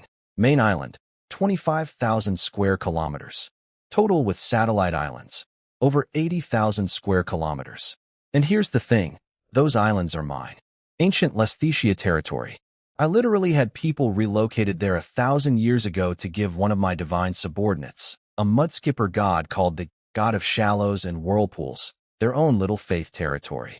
So imagine my reaction when I found out that not only had these islands declared independence, but they decided they were part of the southern continent now. The southern continent, which is over 1,500 kilometers away. My islands, settled by my people's descendants, on land that was Western continental territory since before recorded history. And they think they're southern? That's like your kid moving across town, changing their last name, and telling everyone they were adopted. And they didn't even send anyone to my founding ceremony. Every other country in the region showed up. Even countries that hated us sent polite delegations. But this little breakaway island nation? Radio silence. Complete snub. If I wasn't so busy evolving, I would have personally gone there and given them a very educational lesson in geography and genealogy, with divine special effects. The current situation. About 120 years ago, some family called Vurik overthrew the original island rulers and set up their own kingdom. Now they're a major trade hub between the southern and western continents. Population 13 million, and apparently their navy ranks in the western continent's top 3. They've been cozying up to the southern continent's biggest power, the Holy Trio Kingdom, even doing royal marriages. So that's why they're brave enough to ignore me. They think their southern sugar daddy will protect them. Cute. Bella was going to scout these islands too, partly to check if the mudskipper god, my old subordinate, the shallows and whirlpool deity, showed any signs of waking up soon. If that little jumpy fish came back online, we'd finally have eyes and ears in the ocean. No more being blind underwater. That alone would be huge. So off went the fleet. Mia's second brother, Vice Admiral Gareth, a 40-year-old career military man, was commanding the ships. He approached Bella with maximum respect. Your Eminence, shall we patrol nearby waters first, or head straight for the Vurik Sea? Bella, lounging in Mia's arms like she owned the entire ocean, perked up. Vurik? Your Navy top 3 Vurik? The one that thinks it's part of the southern continent. Yes, Your Eminence. They're a major trade hub, 13 million people, strong navy, and closely allied with Holy Trio through marriages, so that's their confidence. Bella's lazy eyes suddenly sharpened. Well then, full speed ahead. Let's go see this mighty naval power for ourselves. Gareth saluted and practically sprinted to relay orders. After he left, Mia turned to Bella. Did you have to scare my brother like that? All that this divine one-command stuff. Scare? Please. You wouldn't understand. Just sit there and be my mount. You're what? Say that again, you rotten cat. And they were bickering before the ship even cleared the harbor. Meanwhile, somewhere underground, a sand rat was tunneling east at top speed, probably complaining the entire way about how she got the boring route while the stupid cat gets to ride a battleship. My divine family, everyone. A cat playing admiral, a mouse playing mole, and me, a 740-meter snake trying to nap through all of it. A month passed with absolutely nothing happening on either front, and honestly, that was the best news I'd gotten in ages. The sand rat spent weeks lurking underground near Lancaster's coast, waiting for the crab god to show up again. Nothing. The big crab vanished like he'd never existed. His priestess Hussein set up a Lesthesia missionary church in the area as cover, schmoozing with local nobles for intel, but still, zero crab sightings. It's like the guy attacked a port city and then just went on vacation. Bella's naval expedition was still chugging along at a whopping 12 knots, which in this era means painfully slow. Getting to Vurik Island, only 700 kilometers away, takes over a month by ship. She'd been scanning the ocean with her spatial abilities the whole time, though. No hidden sea gods, no lurking threats, no mysterious underwater civilizations. Just ocean. Lots and lots of ocean. But none of that mattered because today was MY Day. I woke up from another month-long meditation and immediately felt it.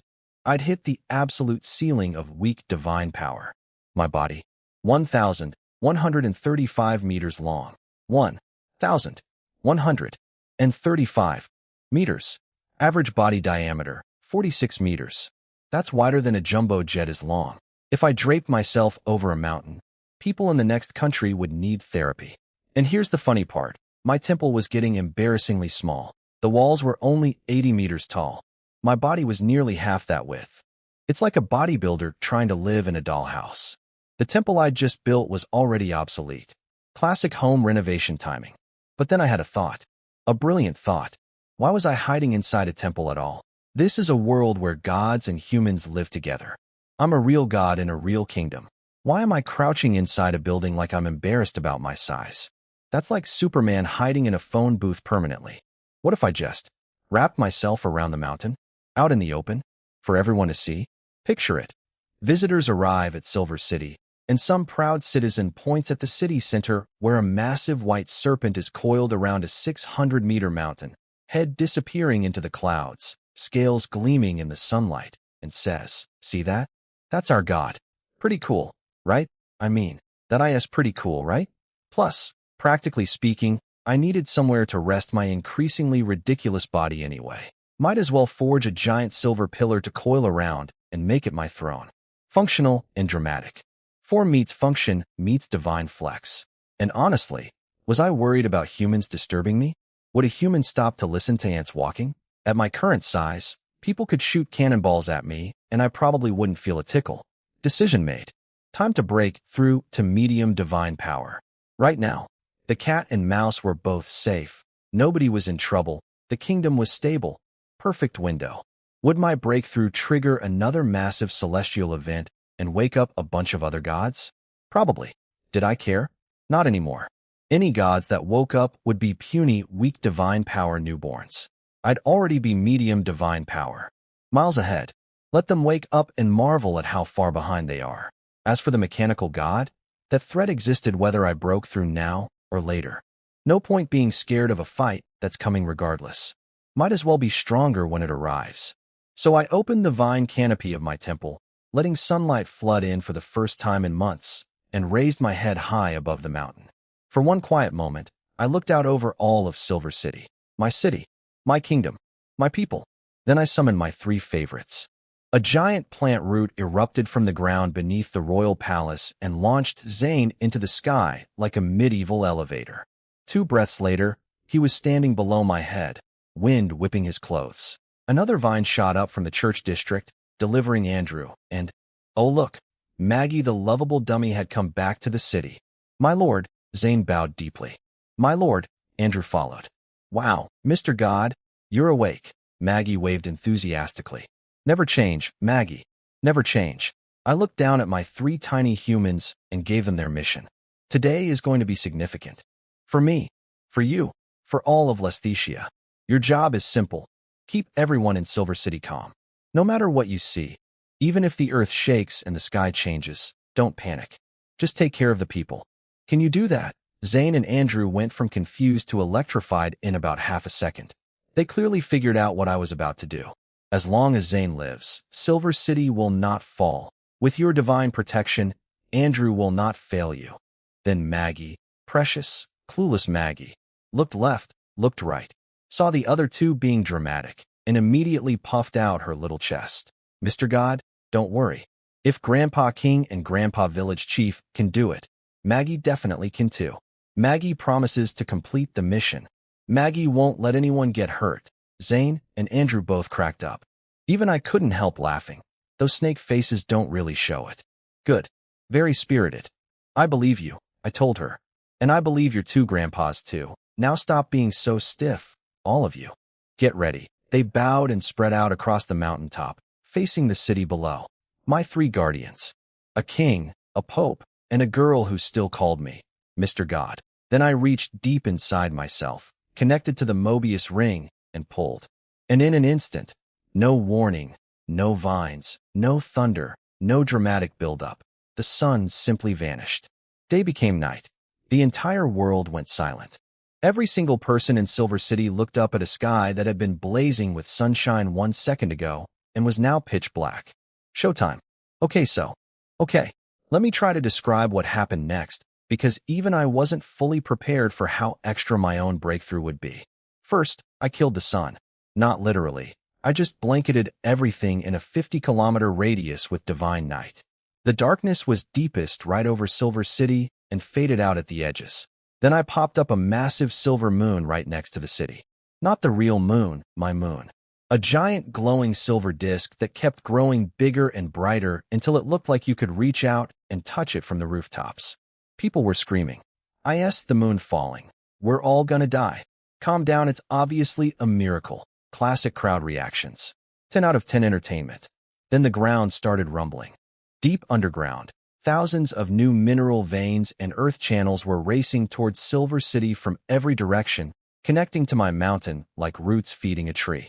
Which, as it turns out, was exactly what was happening. The whole city started rising. The land beneath Silver City lifted up as these underground networks pumped energy into the bedrock. The entire capital, all 150 square kilometers, was becoming a mountaintop city. Meanwhile, my three divine favorites, Zane, Andrew, and Maggie, were flying around the city projecting protective barriers so nothing inside would shake apart. Outside the city, Earthquake City.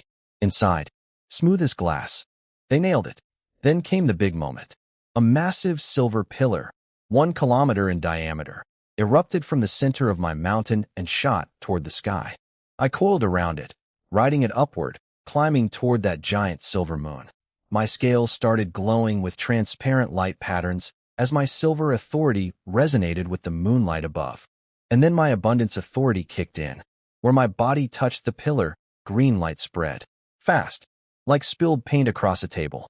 The green pulse expanded, and then, boom. Not an explosion. More like a cosmic egg cracking open. My entire silver mountain shattered. Millions of silver fragments burst outward like the world's biggest firework, turning into glittering silver dust that rained across the entire city like stars falling in slow motion. And from the center, from where the mountain used to be, a tree appeared. Not just any tree. A jade-green colossus with a trunk base 4.5 kilometers wide. It had been growing inside my mountain the whole time, hidden under the silver shell, and now with the shell gone, it exploded outward. Branches spread across the sky, each leaf glowing like translucent green jade, illuminating the entire city in emerald light. Underground, all those mineral veins and earth channels became its root system, feeding it endlessly. And me? I was coiled around the very tip-top, still climbing as the tree grew taller and taller, piercing through the artificial night sky toward that massive silver moon. Silver City was now sitting on a raised plateau, crowned by a continent-sized jade tree, bathed in silver moonlight and emerald glow, with silver stardust drifting everywhere. Not gonna lie, I outdid myself. Down below, reactions were mixed. Zane and Andrew stood there with their jaws literally hanging open. They'd seen divine miracles before, but this was on another level. Maggie, bless her soul, just started cheerleading. So cool. So pretty. Mr. God is the best God. Go, Mr. God, go. That girl is my favorite human, and I will protect her with my life. Meanwhile, in the streets, my abundance power was going absolutely haywire in the best possible way. Plants were exploding everywhere. Someone's potted plant took over their entire house. Trees burst through rooftops. Vines covered walls. The whole city was turning into a divine greenhouse overnight. My house. A tree just grew through my kitchen. Shut up and be grateful. This is divine blessing. Living in a tree house probably adds 20 years to your life. 20 years?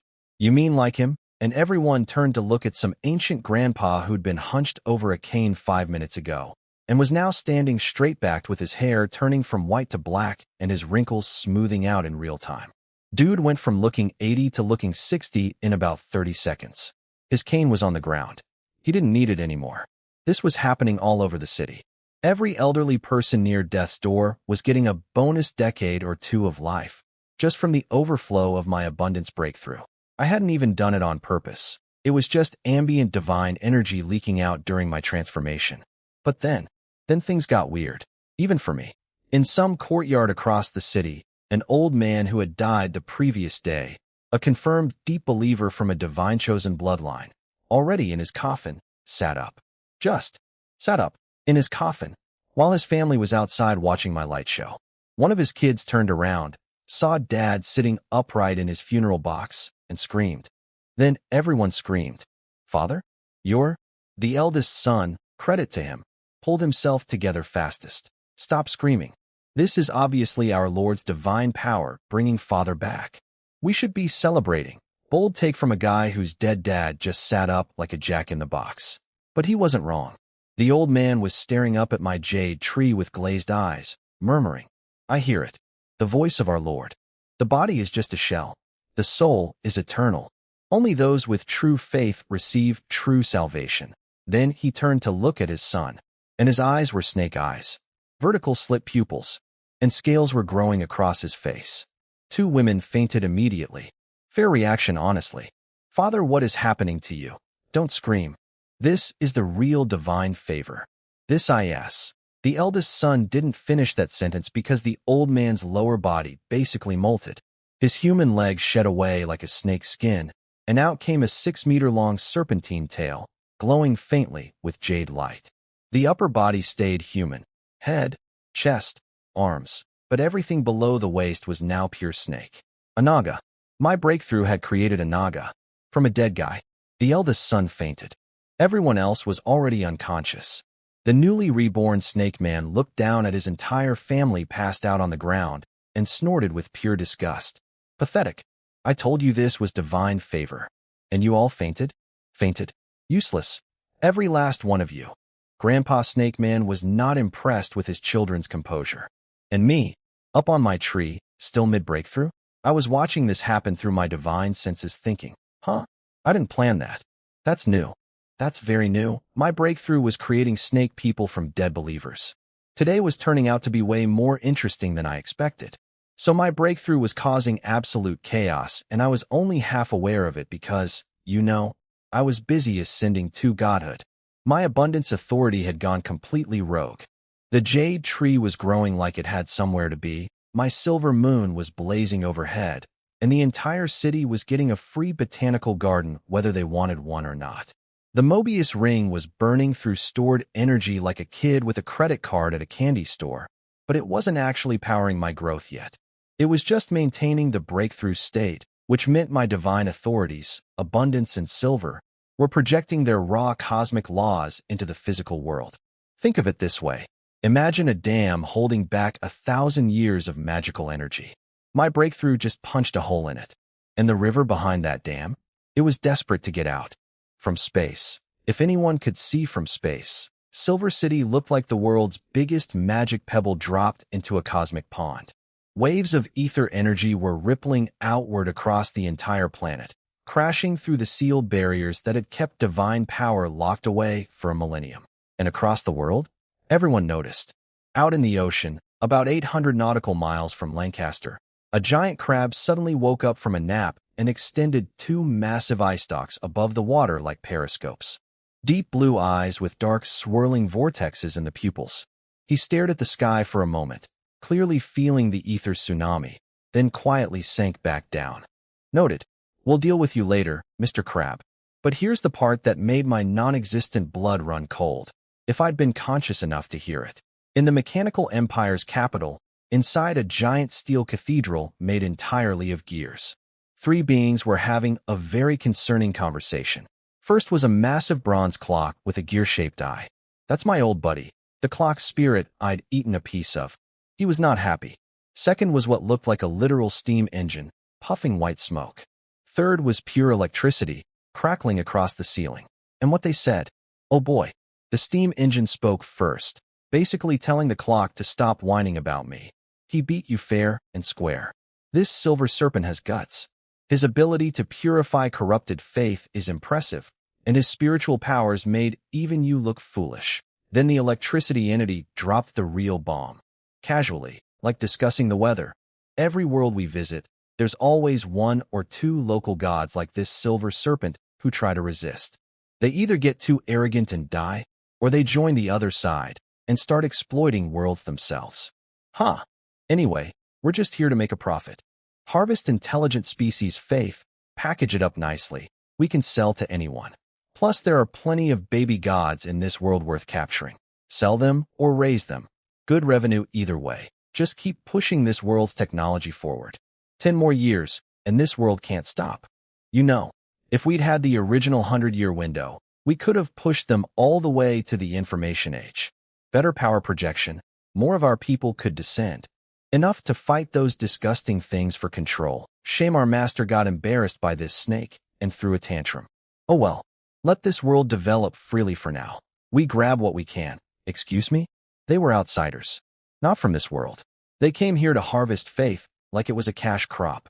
capture young gods like they were Pokemon, push human technology forward just so they could project more power into our world. And there were apparently other invaders too, disgusting things they were competing with. The clock spirit was still fuming.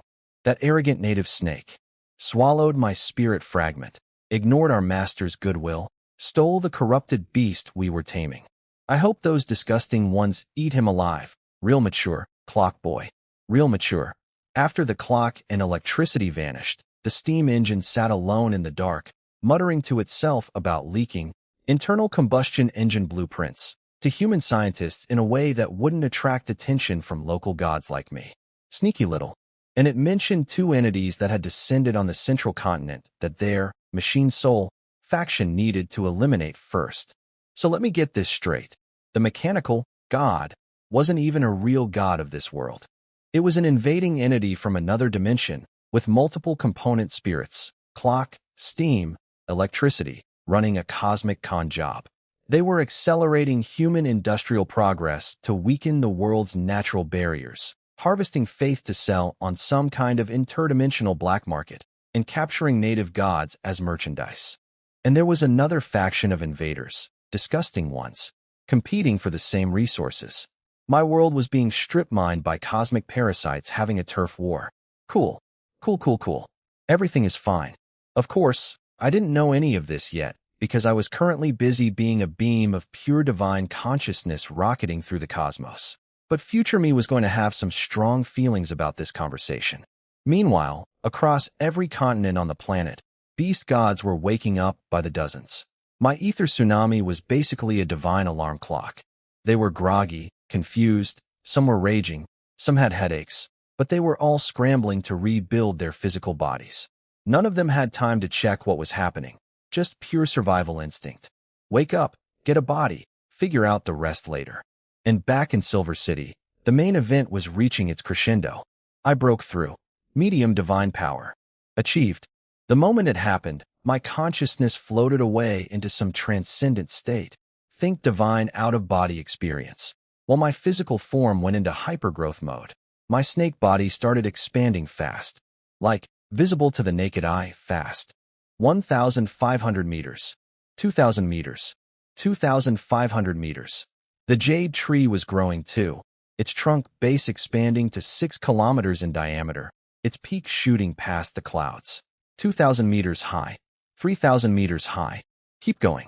Both of us were drinking in the ether energy pouring through the cosmic hole my breakthrough had made, growing like we were in a time-lapse video filmed by a lunatic. 1 hour. That's all it took. When the world's rules finally patched the hole and the ether flood stopped, the numbers were in. The jade tree of abundance, 6,500 meters tall. Root base diameter, 6 kilometers. Basically a mountain made of living emerald wood, piercing through the clouds, visible from probably 100 kilometers away. And me, the silver serpent, 8,200 meters long, 8.2 kilometers of divine snake. Over 5 miles, coiled around the upper portion of a tree taller than any mountain most humans had ever seen. And this was just medium divine power. If strong divine power scaled anything like this, I couldn't even calculate it. My brain literally couldn't process numbers that big yet. Down below, the citizens of Silver City watched the artificial night dissolve and sunlight return. They stared up at the impossible jade mountain tree that now dominated their entire skyline, with a glistening silver serpent wound around its crown, scales catching the returning sunlight like a second sun. Nobody spoke. Nobody could speak. They just stood there, in the sunshine, looking up, for a very, very long time. I think I broke my own people's brains. Worth it.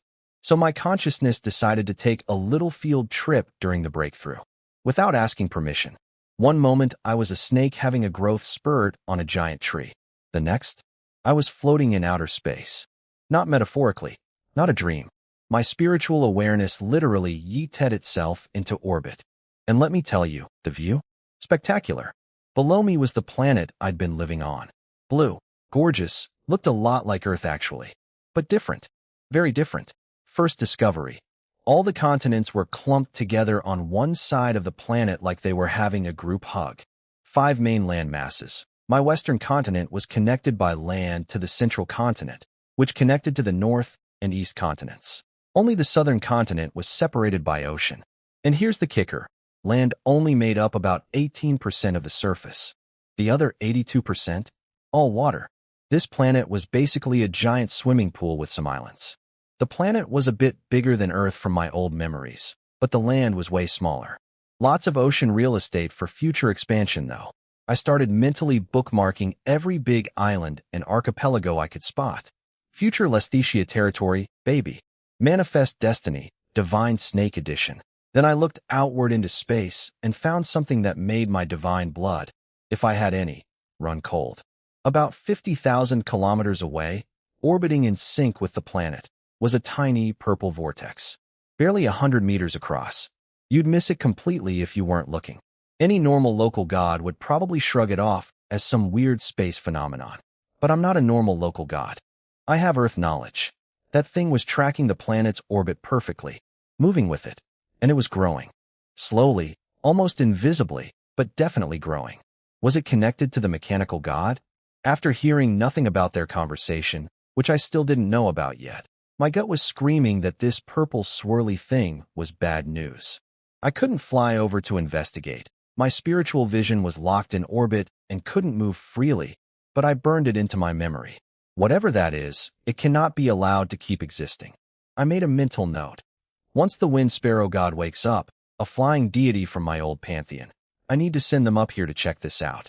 They should be waking up soon after my ether tsunami alarm clock. Then I looked for the moon. And I looked. And I looked. Where's the freaking moon? There was no moon. No physical satellite. No rocky sphere. Nothing.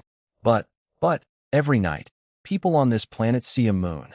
I can feel my silver authority connecting to lunar power. Every beast god in history remembers the moon. It's right there in the sky every night. Except it isn't. This planet just projected a moon, like a cosmic screensaver. The world needed a moon for its physics to work. Tidal forces, axis stabilization, meteor defense, climate regulation, nighttime lighting. So it just invented one out of pure magical law. No physical object required. Just vibes and willpower. I stared at the empty space where a moon should be for what felt like an eternity. I'm living on a planet that hallucinated its own moon into functional existence. You know what? In a world with magic, maybe I should stop trying to apply physics textbook logic. I'm a 1,000-year-old snake god currently having an out-of-body experience in orbit. The moon being imaginary is honestly pretty low on my list of weird things at this point. Then, whoosh, my consciousness dropped like an elevator with cut cables. I plummeted back into the atmosphere, crashing to a stop about 30 kilometers up, right in the stratosphere above Silver City. And that's when I understood why I'd been brought up here. Below me, the space around Silver City looked like a blank canvas. Empty, but full of potential.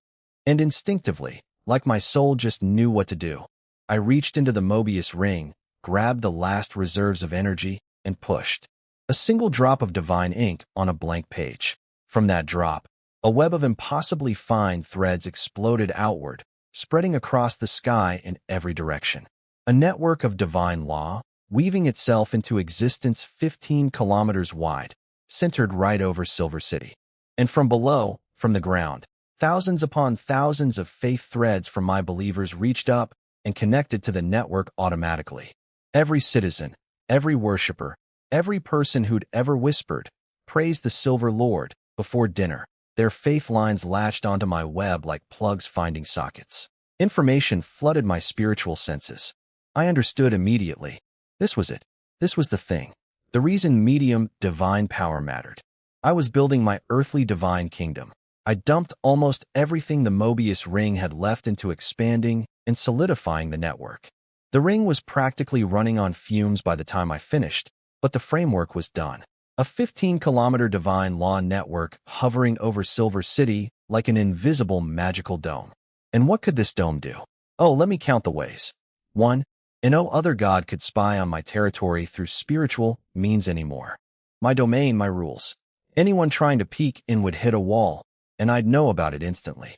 Even better, I could use the network to attack anyone who tried. Peeping Tom gods get divine counterpunches. Beautiful. 2. The network would grow on its own.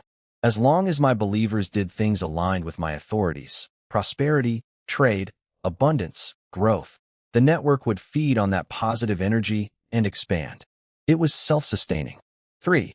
Faith purification was now automatic. My upgraded lunar authority, boosted by medium divine power, meant the network itself cleaned the toxic junk out of incoming faith. The Mobius ring didn't even need to handle that anymore. Free spiritual water filtration. Upgraded. And 4. The big one. I could now grant divine power to believers as low as shallow faith level. Before, only my 3 divine favorites got anything. Now, any shallow believer or above could receive divine gifts and start walking the path of genuine supernatural power. My entire kingdom just went from nice country with a big snake to actual divine nation where faithful citizens get superpowers. Medium divine power wasn't just a size upgrade. It was a complete game changer. I looked down at my web, at my city, at my colossal jade tree with my 8-kilometer body wrapped around it, at the thousands of faith threads glowing like a neural network of devotion below me. Not bad for a snake who started in a tiny village. Not bad at all. The moment my consciousness slammed back into my body, 2 brand new power systems downloaded straight into my brain like divine software updates. Christmas came early, folks. First up, the snake-shedding ritual. This one came from the Mobius ring itself, tied to the whole, infinite cycle, death and rebirth, symbolism of the Ouroboros. Basically, I could now turn dead believers into snake people. Yes, you heard right. Naga conversion therapy, divine edition. But there were rules. Obviously, the universe never gives you anything without fine print. Rule 1. The believer needs at least deep faith-level devotion. No casual fans allowed. Rule 2. They have to actually die first. Death represents destruction. Rebirth from destruction is the whole Ouroboros thing. Thematically on brand. Rule 3. The body needs to be mostly intact, at minimum head and upper torso. No converting a pile of mush. Rule 4. Their lingering soul must voluntarily accept the transformation while near my divine presence. Even then, 50-50 success rate. Coin flip for immortality. Though fanatics get basically guaranteed conversion because their willpower and faith are maxed out. Successfully converted snake people get 300 years of lifespan and become a genuinely supernatural race. They can absorb ether energy, strengthen themselves, cast divine magic better than any human, and theoretically even walk the path toward godhood. The catch? They have to figure out how on their own. No instruction manual exists. No training montage. Just centuries of meditation and trial and error to build their own power system from scratch. So yeah, die faithfully, wake up as a snake person, live 3 centuries, figure out superpowers yourself. Solid deal honestly. Second system, the faith ritual. This one came automatically from establishing my earthly divine kingdom's law network. It's basically a divine power distribution pipeline that automatically feeds magic to believers based on their faith level. Shallow believers get 1 divine spell and a tiny trickle of holy energy daily. Enough to cast small things and slowly toughen their bodies. Deep believers get the same spell but 5 times the energy, way more firepower, and much faster physical improvement. Devout believers unlock 2 spells plus another energy boost, and if I personally notice them, they become divine chosen who can borrow power directly from me instead of the network. Fanatics and saints get 3 or more spells with even crazier power scaling. The whole system runs automatically through my law network. The network reads each believer's faith thread, calculates how much divine power their soul can handle, and feeds them exactly that amount. Like a cosmic vending machine, insert faith, receive superpowers. But there's a big limitation. All this magic only works inside my divine kingdom's network coverage area. Step outside the zone. No signal, no spells. You're basically a slightly tougher human carrying an empty divine battery. To cast magic outside my territory, believers need to genuinely ascend to supernatural status through their own effort and use ambient ether energy instead of my network. Basically, the faith system is training wheels. Real power requires graduating to self-sufficiency. Now here's where it gets beautiful. My 2 systems stack. A human who spent years under the faith ritual, improving their body and soul with daily divine energy, then dies and undergoes the snake shedding ritual? Way higher conversion success rate. Way better results. They might wake up as a snake person already at a higher supernatural tier than someone who converted fresh. It's like entering a video game's prestige mode with all your upgrades carrying over. Two paths to power, both feeding into each other. My believers could walk the human faith path their whole lives, getting stronger and tougher, and then upon death get a second chance as an upgraded snake person with centuries ahead. Both legs walking. Double the motivation to believe in me. Genius system design, and I didn't even plan it. The universe just handed it to me. The snake people thing would definitely freak some humans out initially. Half-snake hybrids aren't exactly mainstream beauty standards. But time fixes everything, especially when the alternative is dying of old age at 70 versus living 300 years with superpowers. Beyond these two systems, my abundance tree was also pulling its weight. That giant jade colossus was constantly radiating fertility, healing, and growth energy across Silver City. Better crops, faster regeneration, richer soil. And it was absorbing ether and earth energy to fuel my growth faster than I could absorb it myself. It existed in both physical and spiritual dimensions simultaneously, meaning enemies couldn't easily destroy it either. It could phase into a pocket dimension if threatened. But I wasn't just celebrating. My breakthrough had triggered another massive ether wave, meaning more beast gods worldwide were waking up right now. The good news? At medium divine power, I was miles ahead of everyone. The even better news? These freshly waking gods were carrying enormous stockpiles of accumulated faith they didn't even know about yet. Fresh targets, walking treasure chests, and I had first mover advantage. Time to go recruiting. While I was busy being a giant snake wrapped around a cosmic tree, Bella's naval expedition had finally reached the Vuric Islands. And what she found there was both heartwarming and infuriating. On some small island port city, tucked away like a forgotten bookmark, sat an ancient monastery. Not just any monastery, one dedicated to the shallows and whirlpool god, my old subordinate, the mudskipper deity. These people had been keeping the faith alive for centuries while the entire country around them forgot everything about their heritage. The monastery was run by an elderly nun, frail, wrinkled, probably pushing 80, who had raised a whole bunch of orphans as her own children. She called them all her sons and daughters, and they called her mother. Wholesome as heck. The kids helped around the docks, spread the old faith quietly, and generally tried to survive in a kingdom that considered their beliefs dangerous heresy. One of her children was a guy named Richard, a Navy lieutenant who'd clawed his way up from orphan nobody to military officer through pure grit. Impressive stuff. But his situation was absolutely heartbreaking, because the Vuric kingdom had basically blackmailed him into becoming their spy inside the monastery. See, the kingdom knew the whirlpool god might eventually awaken near this monastery, so they needed eyes on the inside. Their deal with Richard was simple and cruel. Watch the monastery, report anything suspicious, and if the god shows up, help us hunt it. In exchange, nobody gets arrested and everyone gets rewarded. For a kid with zero connections who grew up in poverty, there was no real choice. If he refused, someone else would do it anyway, and probably less gently. The truly messed up part? The kingdom deliberately kept Richard as their contact because interfering directly with the monastery might weaken the believer's faith, which could cause the god to awaken somewhere else entirely.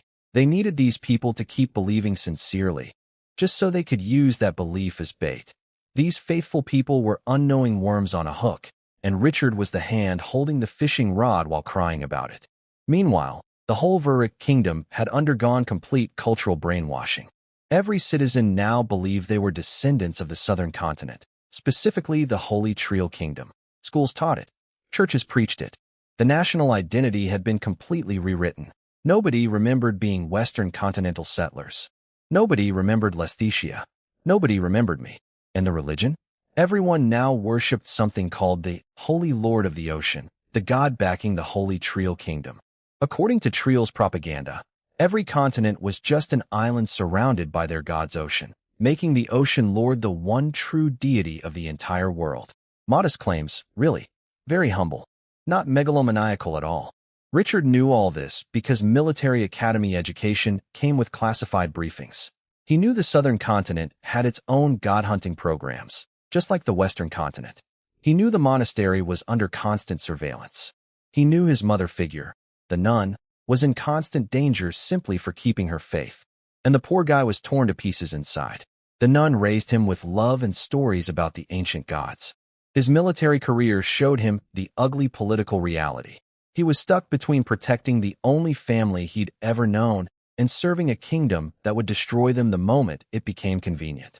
So when Richard returned from a trip to the southern continent and the nun excitedly told him that Lesthetia had been restored, that the great Silver Lord had truly awakened and rebuilt the ancient kingdom, his reaction was pure panic wrapped in wonder. The nun's other child, William, had written from the capital with the news. The whole city was buzzing about some god restoring an ancient nation on the western continent. The nun was overjoyed. She saw it as proof that divine return was real, that maybe their own whirlpool god would come back too. She was also sad that Verrick hadn't sent delegates to my founding ceremony. She worried about what Lesthetia's gods would think of a kingdom that had abandoned its roots so thoroughly. Bless her heart, she was more concerned about divine disappointment than her own safety. Richard sat there frozen, mind racing, unable to respond. If Lesthetia was real, if I was real, then everything was about to change, and not necessarily in ways that would keep his family safe. Then a kid burst through the door screaming with excitement. "Mother! Richard! There's a really pretty lady outside with a cat. She wants to donate money to fix up our monastery." A pretty girl, holding a cat. Bella had arrived, and something told me this little monastery's world was about to get turned completely upside down. So while I was busy being an 8-kilometer snake ornament on a cosmic tree, Bella was making friends. And by friends, I mean hostages. She and Mia had left the fleet hiding offshore and snuck into the port city on this small Verrick island. Their target was the last remaining monastery that still worshipped my old buddy, the Mudskipper god. Bella had scanned the entire city and confirmed it. One single lonely monastery, keeping the ancient faith alive in an ocean of brainwashed ocean lord worshippers. Mia was nervous. Is it okay to just show up uninvited? And is leaving my brother's fleet out at sea really safe? Bella rolled her eyes. What else should we do? Storm the royal palace? The fleet is safest where nobody can see it. Now hush and let me evaluate whether these humans deserve mercy. Mia, sweet innocent Mia, immediately asked, "So if they've abandoned the faith, you'll eat everyone?" "I don't eat people. Silver would never allow it. But if they're truly beyond saving, Silver himself would handle it. These people better pray they're still redeemable." They ended up in the monastery's shabby little guest room. When the elderly nun Delia and her adopted son Richard walked in, Mia did what Mia does: zero subtlety, maximum honesty. She introduced herself, introduced Bella as "this thing in my arms," and almost immediately blurted out that she was from Lesthetia. The room temperature dropped about 10 degrees. Richard, the Navy lieutenant secretly spying on his own mother's monastery for the kingdom, nearly had a stroke. This random girl just waltzed into the most surveilled religious site on the island and loudly announced she was from the one country their government had specifically banned from entering cities. Delia, the old nun, started trembling with excitement. She'd just learned about Lesthetia's restoration from another adopted child's letter. Now someone from Lesthetia was actually here, in her little monastery. Her eyes were practically glowing. Richard was calculating escape routes. "Miss, do you understand what you're saying? Our kingdom has forbidden all Lesthetia citizens from entering city areas. How did you even get in? If anyone finds out, and because the universe has perfect comic timing, that exact moment the front door got kicked open. Military police, a whole squad of them, barging through the monastery courtyard, shoving past crying children, firing a warning shot into the air. Real classy operation. Their captain strutted in like he owned the place. We received a report about unidentified persons here. Ma'am, identify yourself or face arrest." Richard tried pulling rank. He was a naval officer after all, but city military police and navy were different branches. The captain didn't care about his shiny shoulder badges one bit. Then Mia, beautiful disaster Mia, looked up with her big innocent eyes and said, If I told you I'm from Lesthetia, would you arrest me?" The captain grinned, like a cat who'd found a mouse. He looked at Richard with an expression that screamed, "Gotcha," and announced that everyone, Richard, the nun, Mia, the entire monastery, was coming to the police station. Richard's heart sank. Everything he'd feared was happening. His mother was confused. His siblings were terrified. The children outside were crying. And this clueless foreign princess had just painted a giant target on everyone. He sighed. Well, miss, looks like neither of us is having a lucky day. And that's when Bella decided she'd had enough. You humans are quite rude, aren't you? Every person in the room froze. I don't recall Lesthesia having any hostile relations with your little kingdom. Is this really how you treat our citizens? They all turned toward the voice and found themselves staring at a small house cat sitting on the floor, talking. One of the monastery kids outside squealed. The cat talked. The kitty is talking. Several military police officers yanked out their guns and aimed at Bella with shaking hands. Heretic! Monster! Bella ignored them completely. Not even a glance at the gun barrels pointed at her fuzzy little head. This situation feels quite unreasonable to me, she said calmly. So let me fix it. From this moment forward, you are all prisoners. Actually, everyone on this entire island is my prisoner now. The small cat vanished from the floor. And above the city, blocking out the sun, a massive leopard cat materialized in the sky. 32 meters of divine feline hovering over the rooftops, looking down at the entire port city with eyes that held absolutely zero warmth. Every person on that island looked up at the same moment. Every jaw dropped at the same moment. And somewhere on a distant continent, coiled around my jade tree, I felt a tiny ripple through my divine senses and thought, Bella, what did you do now? The answer, as always with cats, was whatever she wanted. Now, I wasn't physically present for what happened next on that island, but through my divine senses and Bella's Mobius ring connection, I got the full playback later. And let me tell you, Bella went full divine diva mode. The island of Herblando was no small potato. 20-something square kilometers, over 300,000 people counting visitors, and a major trade hub for the Vurik Island chain. 2 full naval squadrons were stationed offshore. This was a proper military commercial stronghold. Bella did not care about any of that. She materialized above the city at her full 38-meter glory, bigger than ever, fully recovered to peak weak divine power after a month at sea. Shoulder height alone was 30 meters. She was basically a furry apartment building floating in the sky on rippling spatial distortions. And her announcement? Zero diplomacy. Pure divine tantrum energy. Listen up, tiny humans. I am one of Lesthesia's great gods, the goddess of music and dance. Everyone on this island is now my prisoner. Nobody leaves until I say so. Not that any of you pathetic mortals could anyway. Then she dropped the barrier. A transparent wall of compressed space erupted around the entire island's perimeter, shoreline to sky, sealing everything inside like a snow globe. Fishing boats couldn't return. Ships couldn't leave. People who tried to push through got zapped with pain and bounced right back. Families were split in half, screaming at each other across an invisible divine fence. Was it dramatic? Absolutely. Was it necessary? Debatable. Was Bella enjoying herself? 100%. The city's mayor, watching from his hilltop office, immediately started panicking in the most bureaucratic way possible. This must be a misunderstanding. Send investigators. Call the bishop. Our fleet will save us. The Holy Ocean Lord will protect us. Classic government response. Deny, deflect, pray. But here's where things got ugly fast. And I mean genuinely ugly. The 2 naval squadrons outside the barrier saw a giant cat imprisoning their island and did what military minds apparently always do. They started shooting. Cannons blazing, broadside after broadside aimed directly at the barrier surrounding a city full of their own citizens. Now, Bella's spatial barrier was clever. It blocked people from leaving, sure. But cannonballs? Those are objects, not believers. The barrier let them pass right through like a screen door lets in a breeze. Every single shell sailed through the shimmering wall and exploded inside the city. Their own navy was bombarding their own people. Buildings shattered. Streets erupted. Citizens who were already terrified of the giant sky cat now had to dodge artillery from their supposed protectors.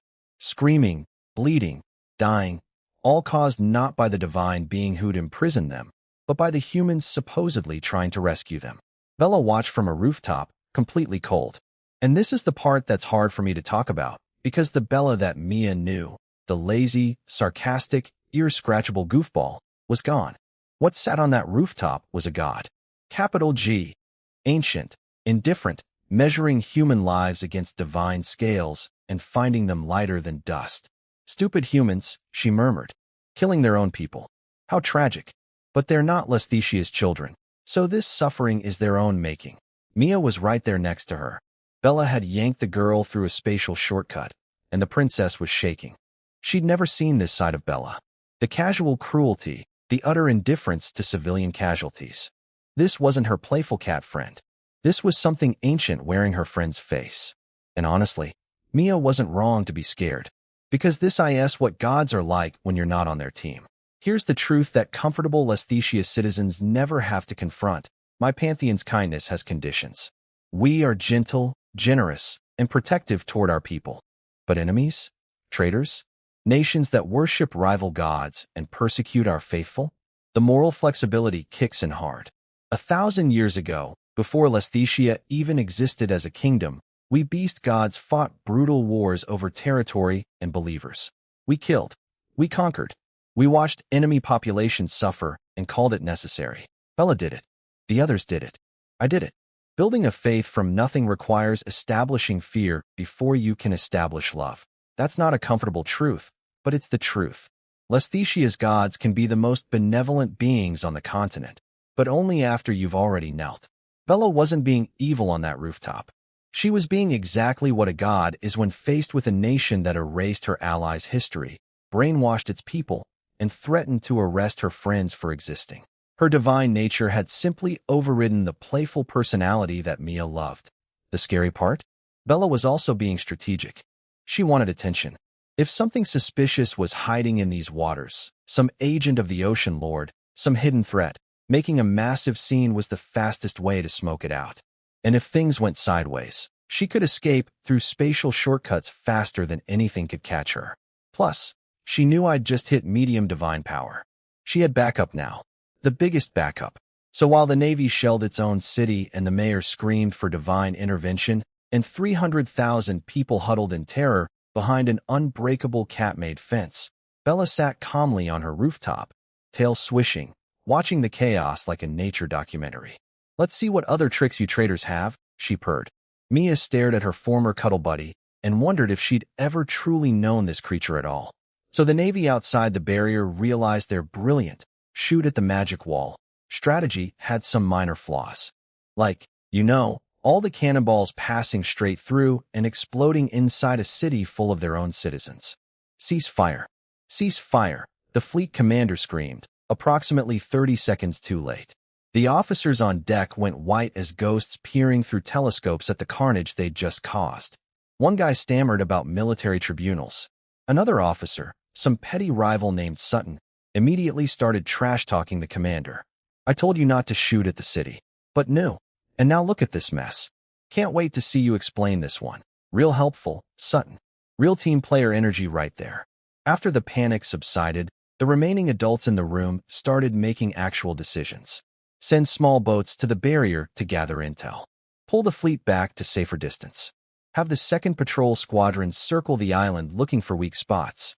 Don't, and this was surprisingly smart for once, don't kidnap Lesthecia merchant ships as hostages, because technically nobody had declared war, and escalating further would be catastrophically stupid. The commander had already learned that lesson the explosive way. Their big comfort blanket? 2 things. First, they figured Bella's barrier couldn't last forever. Divine power has limits, right? She'd run out eventually. Second, and more importantly, they had their own god, the Holy Lord of the Ocean. They'd participated in 3 joint god-hunting operations with the Holy Trio Kingdom. They knew divine beings could be killed. They just needed to stall until backup arrived. Which brings us to the island's cathedral, the Ocean Lord's Church. Inside, things were maximum chaos. A panicked priest burst into the inner sanctum where the bishop had been praying desperately for divine guidance. And apparently, he'd actually gotten an answer. The bishop emerged looking grave, but weirdly confident. Our Lord already knows what's happening. He's issued divine orders.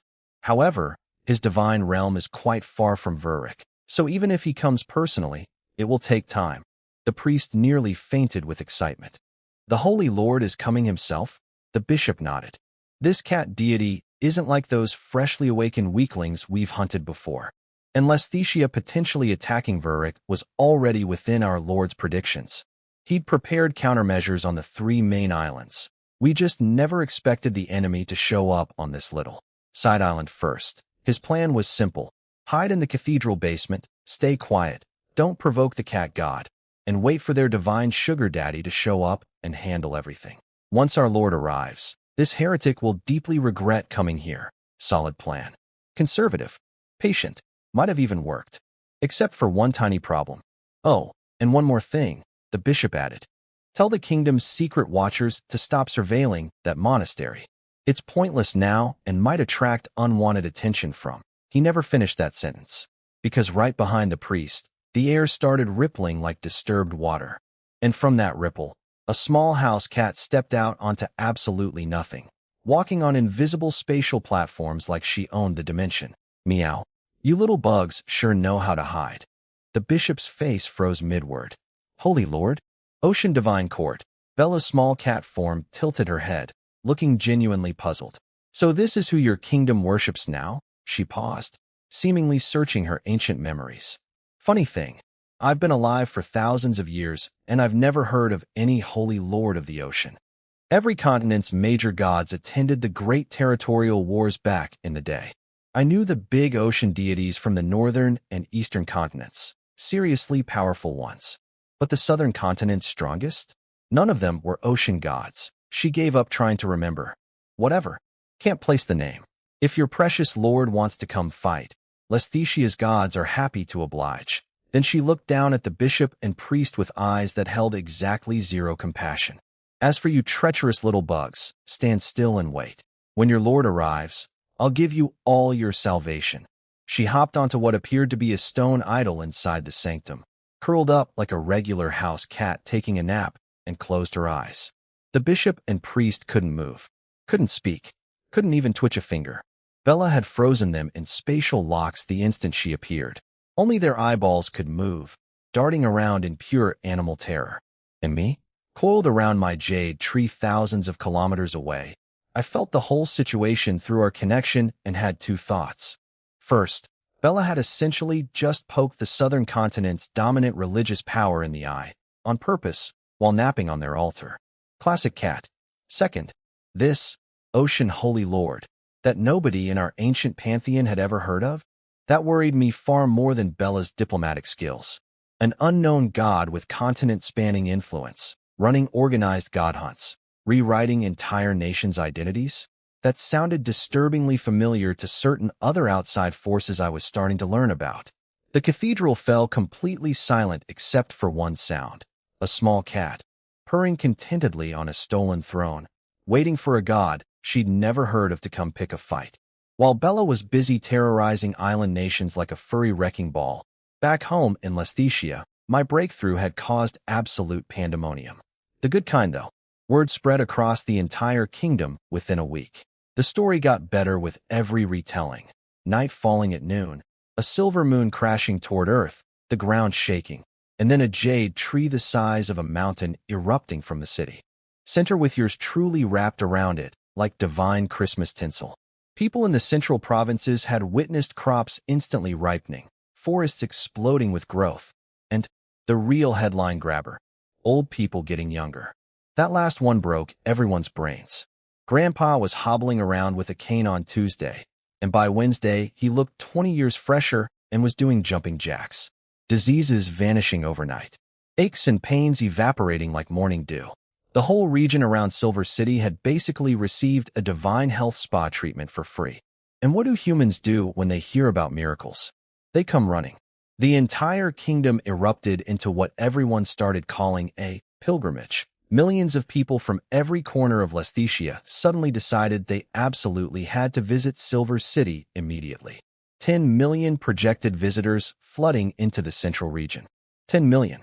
Out of a population of 60 million. 1 in 6 citizens just dropped everything and bought a train ticket. Speaking of train tickets, prices went through the roof. Supply and demand, baby. Our barely functioning steam railway system was overwhelmed within days.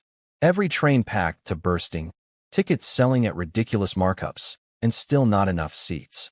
Commercial airship companies started cashing in too. along with good old-fashioned horse carriages. The entire transportation industry was having its best quarter in history. For a freshly restored kingdom with budget problems, this accidental tourism boom was basically free money. The Council of Wise was simultaneously thrilled and terrified. Thrilled because revenue. Terrified because how do you feed, house, and keep safe 10 million traveling pilgrims without everything collapsing into chaos? They moved fast. 2 entire army groups deployed to major cities and transportation hubs across the central region. Not for war, for crowd control, anti-crime operations, and cracking down on scammers trying to exploit desperate pilgrims. Black market operations got targeted hard. Pickpockets and con artists suddenly found themselves facing actual soldiers instead of overwhelmed local police. Then came the price controls. The council slapped a strict 10% maximum markup on all goods and services. No gouging allowed. Period. Detailed price lists went out to every business in the central region. Anyone caught charging more got dealt with swiftly. And if local supplies ran short, military airships and dedicated military rail lines would haul commercial goods from across the kingdom to keep shelves stocked. I was genuinely impressed. These humans were getting good at governing. Made me feel like a proud parent watching kids figure out long division. Now, Silver City itself, completely unrecognizable. My breakthrough had raised the entire city's ground level by about 600 meters. The whole thing now sat on top of a massive hill. 300 square kilometers of elevated plateau with slopes angling down at roughly 25 to 30 degrees on all sides. Getting in and out had become a legitimate logistical challenge. My divine favorites had carved 4 enormous stone roads, each 15 kilometers long and 200 meters wide, down the 4 cardinal directions. Proper lanes for carriages and pedestrians, all separated. Functional, but still a massive bottleneck when 100,000 people per day were trying to enter. Smart decision from earlier, no railways directly into Silver City. Everyone transferred at satellite cities 30 kilometers out. Originally done because having a living god in your capital makes direct rail risky. Now looking absolutely brilliant because my breakthrough would have destroyed any tracks running through the upheaval zone. Oh, and Silver City was now hidden behind a shimmering barrier. My divine kingdom's law network, making the city look blurry and dreamlike from outside. Pilgrims approaching could see this wavering, ethereal dome and completely lost their minds with religious ecstasy before even entering. Meanwhile, spy girl Dora, Andrew's granddaughter, was returning to the city on a military airship with her handler Hans. The 15-year-old had officially joined the kingdom's upgraded intelligence bureau. Not a little spy office anymore, a proper bureau, run by Zane's daughter Olivia. Andrew had cleverly positioned his granddaughter close to the future queen's operation. Smart old fox. Hans, staring at the shimmering silhouette of Silver City from the airship deck, was thinking about his own little sister back in her bakery, hoping she'd been faithfully praying as he'd instructed. If she had, he planned to pull some strings and get her a better life. His own faith was rock solid. I'd personally forgiven him once, and he'd never forgotten. But what really had Hans trembling with excitement was the classified message he'd received before returning. The thing that had everyone in the inner circle buzzing. The supernatural rituals. My gift to Lesthetia's faithful. The snake-shedding ceremony and the faith ritual were about to be publicly announced. An entire kingdom was about to learn that their god could grant them actual superpowers, or even transform them into immortal snake people after death. Hans whispered it to himself, barely breathing, staring at the holy city growing larger through the airship window, a divine supernatural ritual. Our Lord has truly opened a whole new era for us. He wasn't wrong. Everything was about to change. For everyone. And somewhere on a distant island, my cat was napping on a stolen altar, waiting to fight a god nobody had ever heard of. Just another week in Lesthetia, when the military airships punched through my divine barrier and entered Silver City airspace. Every single person on board collectively lost their minds. Gone was the Silver Mountain. In its place stood me. Well, my jade tree with my body wrapped around it. The tree's crown covered practically the entire inner city, its leaves glowing like translucent emerald glass, bathing everything in this otherworldly green-gold light that somehow wasn't blinding. People could see the silvery stripe of my body spiraling up the trunk, disappearing into the clouds, and they just stared. Is that really Silver City? The mountain is gone. Look at that tree. Wait, is that silver pattern on the trunk? Is that his body? Yes. Yes, it is. You're welcome. Honestly, watching humans see the new Silver City for the first time was becoming my favorite entertainment. The city now looked like something ripped straight from a mythology painting. Divine light filtering through crystal leaves, an impossible tree piercing the heavens, the faint shimmer of my lawn network surrounding everything like a protective bubble. It didn't look like a real city anymore. It looked like what people imagined heaven should be. On that particular airship, spy girl Dora and her handler Hans were having their own moment. Dora almost accidentally blabbed about my humble origins in the village before Hans shut her down quick. Smart man. The fewer people who knew their all-powerful god started as a confused snake in a tiny settlement, the better for everyone's faith levels. Hans had bigger things on his mind anyway. He'd received classified intel about the supernatural rituals I was about to unleash on the kingdom. The man was practically vibrating with anticipation. Meanwhile, in a special spiritual meeting space I'd created for my divine favorites, Zane and Andrew were having the nerdiest conversation in the history of theology, building my kingdom's entire superhero system from scratch. Andrew had been working himself half to death on this. The guy hadn't slept properly in days, spending every waking moment feeling out the nuances of my divine powers and figuring out how to package them for human consumption. His big idea was actually brilliant. Split my two main authorities, silver and abundance, into smaller, specialized, minor divine arts. Instead of dumping one massive, overwhelming power onto a shallow believer's fragile soul, give them bite-sized pieces they could actually handle. Silver authority could break down into body-hardening meditation, petrification spells, armor manifestation, mineral detection, trade blessing, purification techniques. Abundance could split into plant growth, soil enrichment, healing, fertility blessings, and more. Each believer would get powers matching their personality and role. Want to fight? Here's combat magic. Want to farm? Here's crop-boosting powers. Everyone gets something useful. Nobody's soul explodes from overload. Elegant. Zane, ever the political thinker, took it further. He proposed a ranking system for pre-supernatural believers, apprentice levels 1 through 5, tracking how strong someone's body and spirit had become through daily divine energy absorption, like a knight's progression from squire to full knight, or a craftsman's journey from apprentice to master. And once someone actually crossed the threshold into genuine supernatural status, honorary noble titles, Baron for entry-level superhumans, scaling up through Viscount, Count, Marquis, all the way to Duke. Power equals rank. Rank equals recognition. Simple, clean, motivating. Andrew hesitated slightly. Doesn't ranking people by power level kind of contradict our whole freedom and equality reform message? Zane hit him with the cold truth. Absolute freedom creates chaos. Absolute equality punishes everyone who works hard. Neither has ever existed in any era, and neither ever will. We give people fair opportunity, then reward those who earn it. That's the best any civilization can do. Andrew thought about it for approximately 3 seconds before agreeing.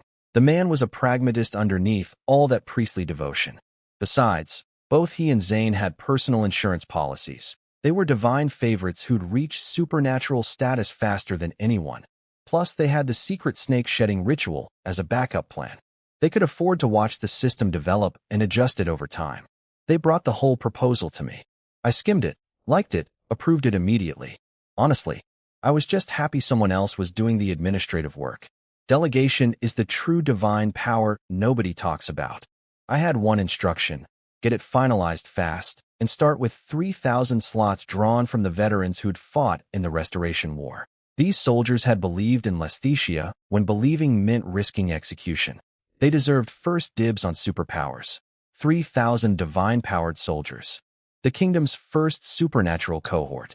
The beginning of an entirely new era for human civilization on this continent. And all I had to do was sit on my tree and let the system run itself. Being a god was finally getting efficient. While the big divine politics played out above everyone's heads, down in the trenches of my kingdom, regular people were living through their own little dramas. And honestly, these small stories mattered just as much to me. Down in Lesthesia's southern military district, A sergeant named Morris had just finished a brutal day of training when a courier sprinted up waving a fancy envelope. Morris, urgent letter from Royal Military Command. Every soldier within earshot immediately swarmed like moths to a lamp.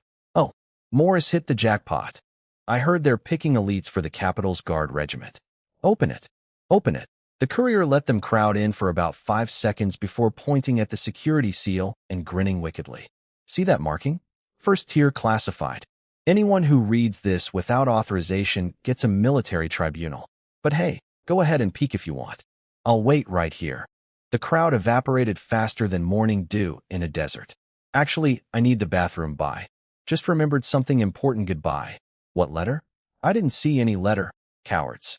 Hilarious cowards, but cowards nonetheless. The courier chuckled and turned serious. Read it, confirm, then we destroy it. Morris opened the letter with shaking hands. His orders: report back to military headquarters in the capital immediately. His half-year mission was officially complete with full recognition of his service and contributions. See, Morris wasn't just some random sergeant. He was one of MY people, a veteran from the original Restoration Army, the 13th Field Army specifically. After the massive military downsizing that chopped 2.5 million troops down to 800,000, Morris had been offered a special assignment that most soldiers ran screaming from. The new military command needed hidden eyes inside the reorganized regional armies. Undercover soldiers planted in distant garrisons to watch for disloyalty, corruption, or officers undermining the new kingdom's reforms. Dangerous work. If your cover blew in some faraway southern garrison, you'd probably disappear quietly and nobody would ever find the body. The payment for success? Career advancement and official recognition. But here was the problem. The promise came from noble officers. And in this era, a commoner trusting a noble's promise was like trusting a fox to guard chickens. Most soldiers figured they'd be used as disposable pawns and forgotten the moment they stopped being useful. Trust the nobles? Sure, and next you'll tell me rain falls upward. So almost nobody volunteered.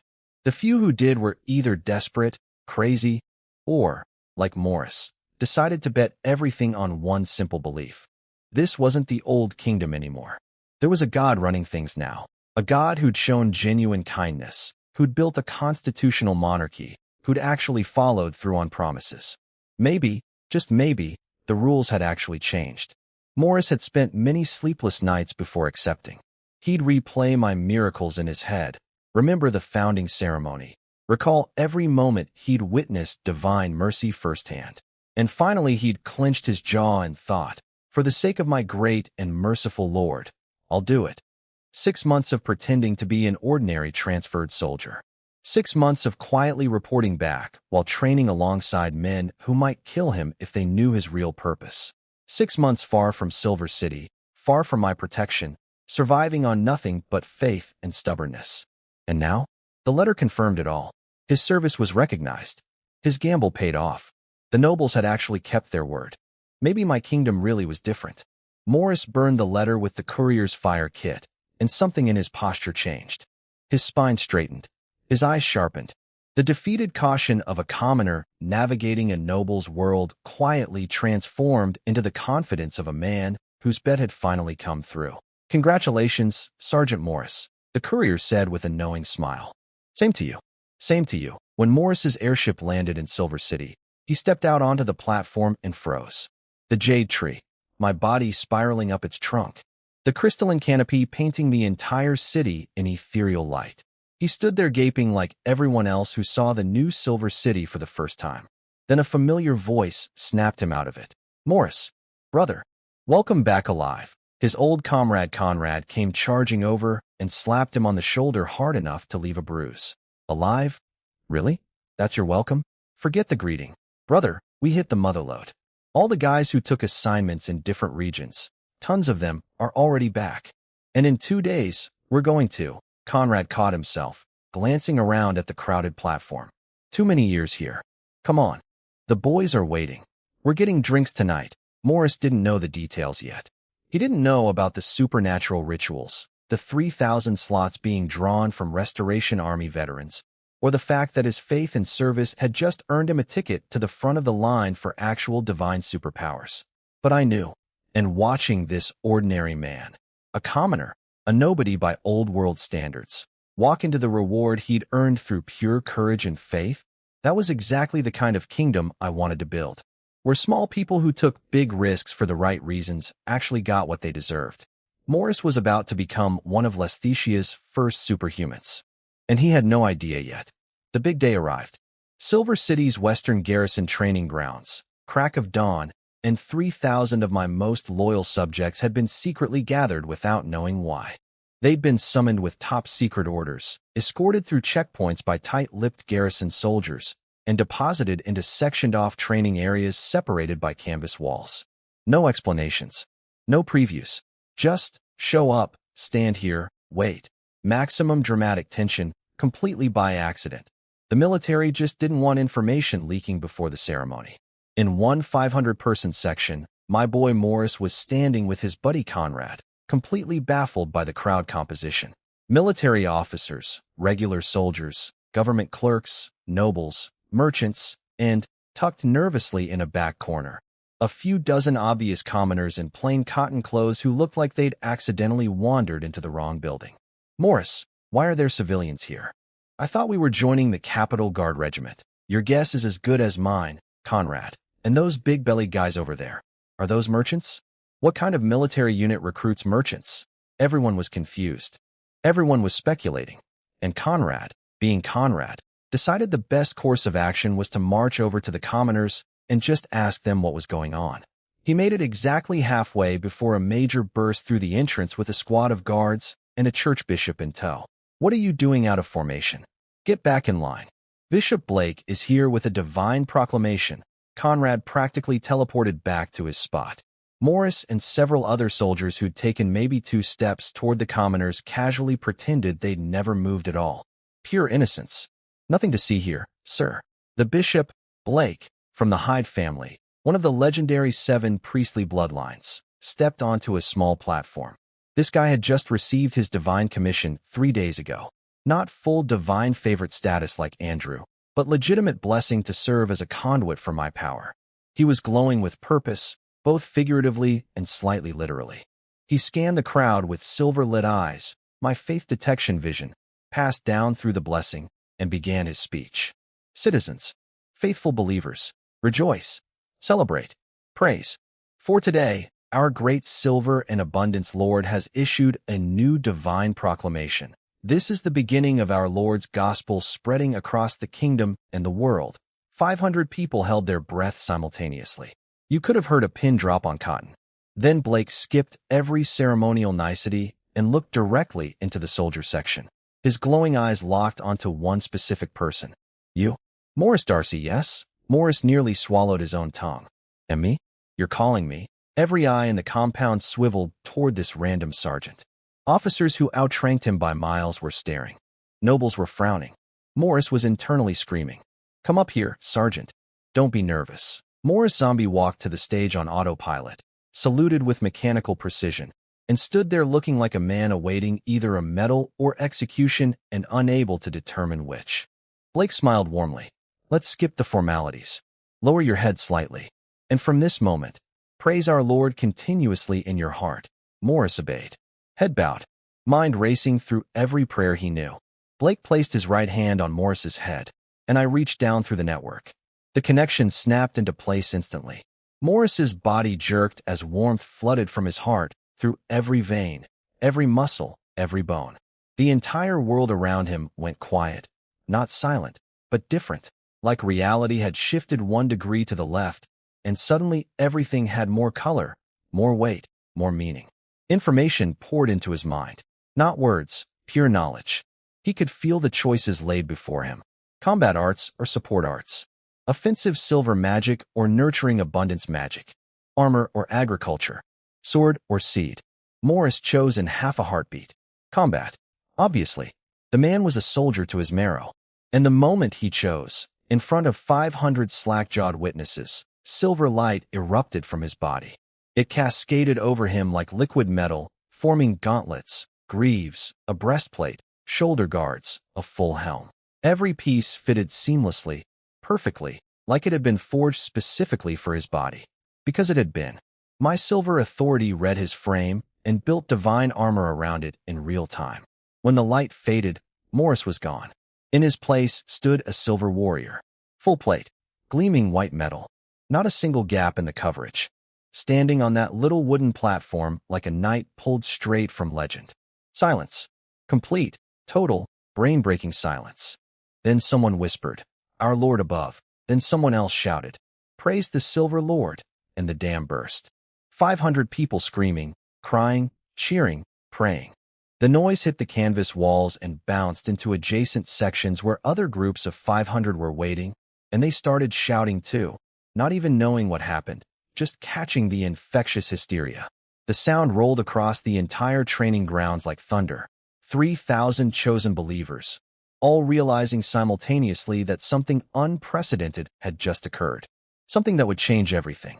Morris stood on that stage, encased in divine silver, hearing the roar of humanity celebrating around him, and probably thinking the exact same thing I was thinking. This was just the first one. 2,999 more to go. And after today, my kingdom would never be the same. 10 days into Bella's Island lockdown, and the situation was exactly as ridiculous as you'd expect. The barrier was still holding strong. 5 separate Vurik naval squadrons had converged on the island, 60 or 70 warships total, and accomplished precisely nothing. Every cannonball, every battering ram attempt, every clever trick these sailors could dream up bounced off Bella's spatial wall like spitballs off a tank.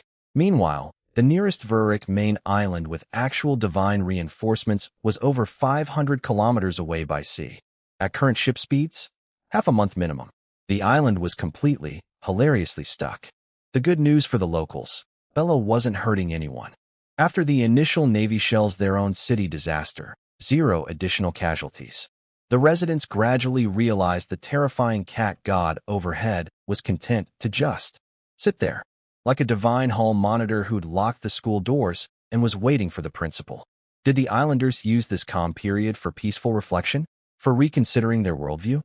For maybe, just maybe, listening to the monastery people who'd been telling the truth this whole time?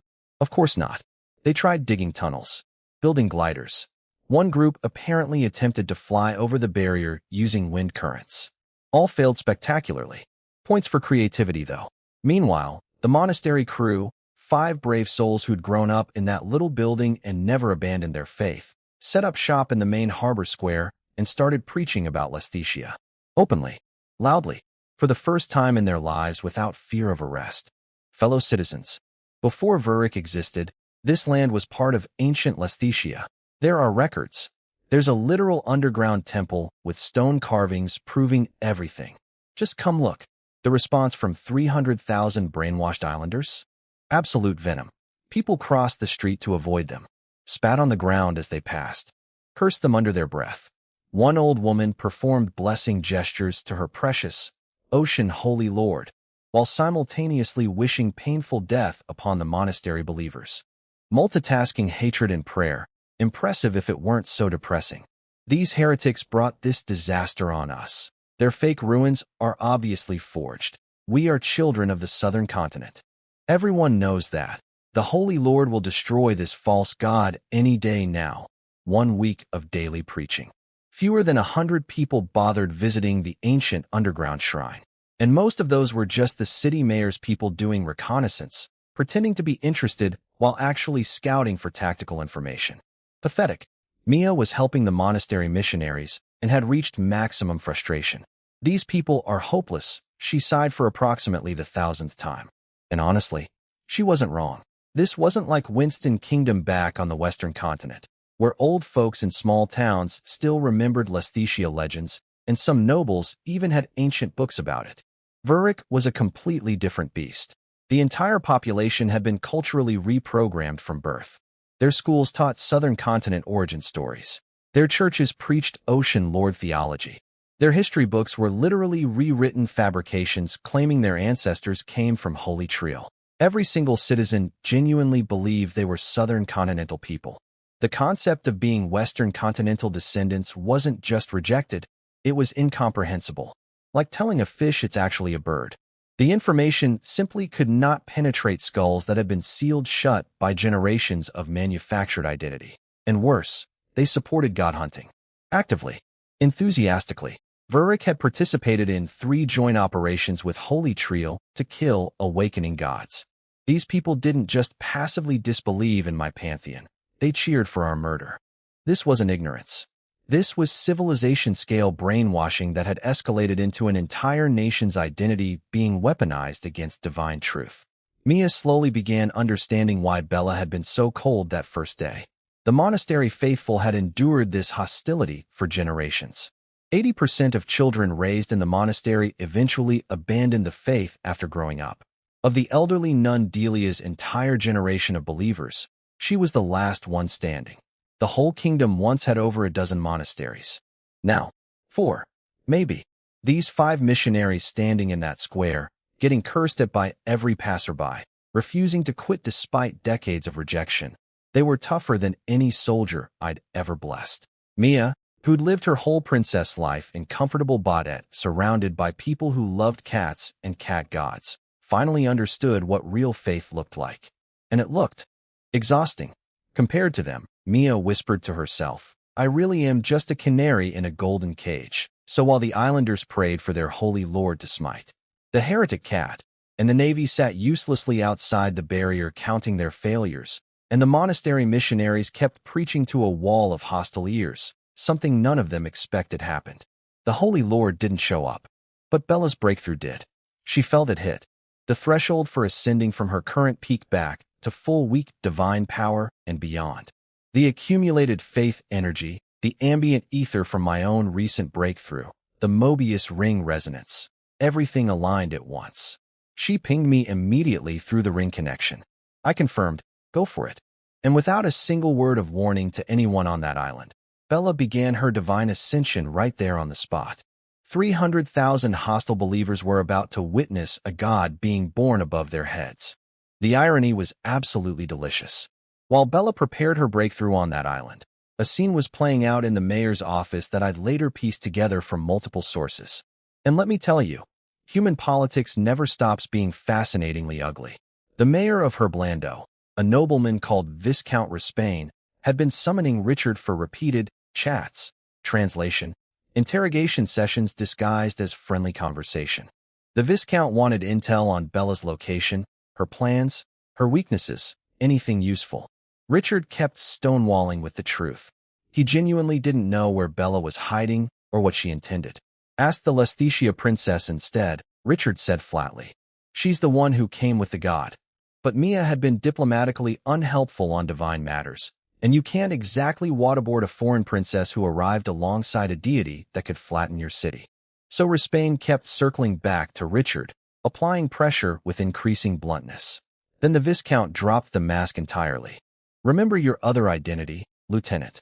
Do you really think this heretic god can defeat our Holy Lord? Richard didn't flinch. Instead, he went nuclear. He laid out everything the monastery's oral traditions had preserved.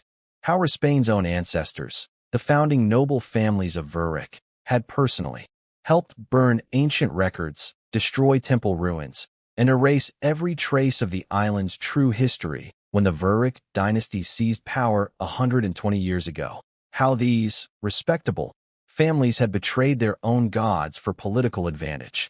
How the monastery only survived because one of Raspain's own great-grandparents had literally threatened suicide to prevent its destruction. And now, Richard said with ice-cold contempt, your family uses that monastery as bait to hunt the very god your ancestor died to protect. Funny, isn't it? Raspain exploded. Years of buried guilt detonated in one magnificent aristocratic meltdown. What do you know? If those gods were real gods, they should have stopped us. But they didn't. They were dead. Gods who need human prayers to come back to life are pathetic.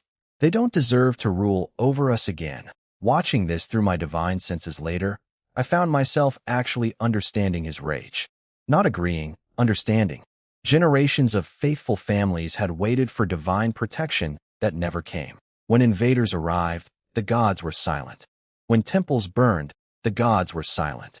Century after century of silence. Eventually, even loyal bloodlines break. But understanding doesn't equal forgiveness.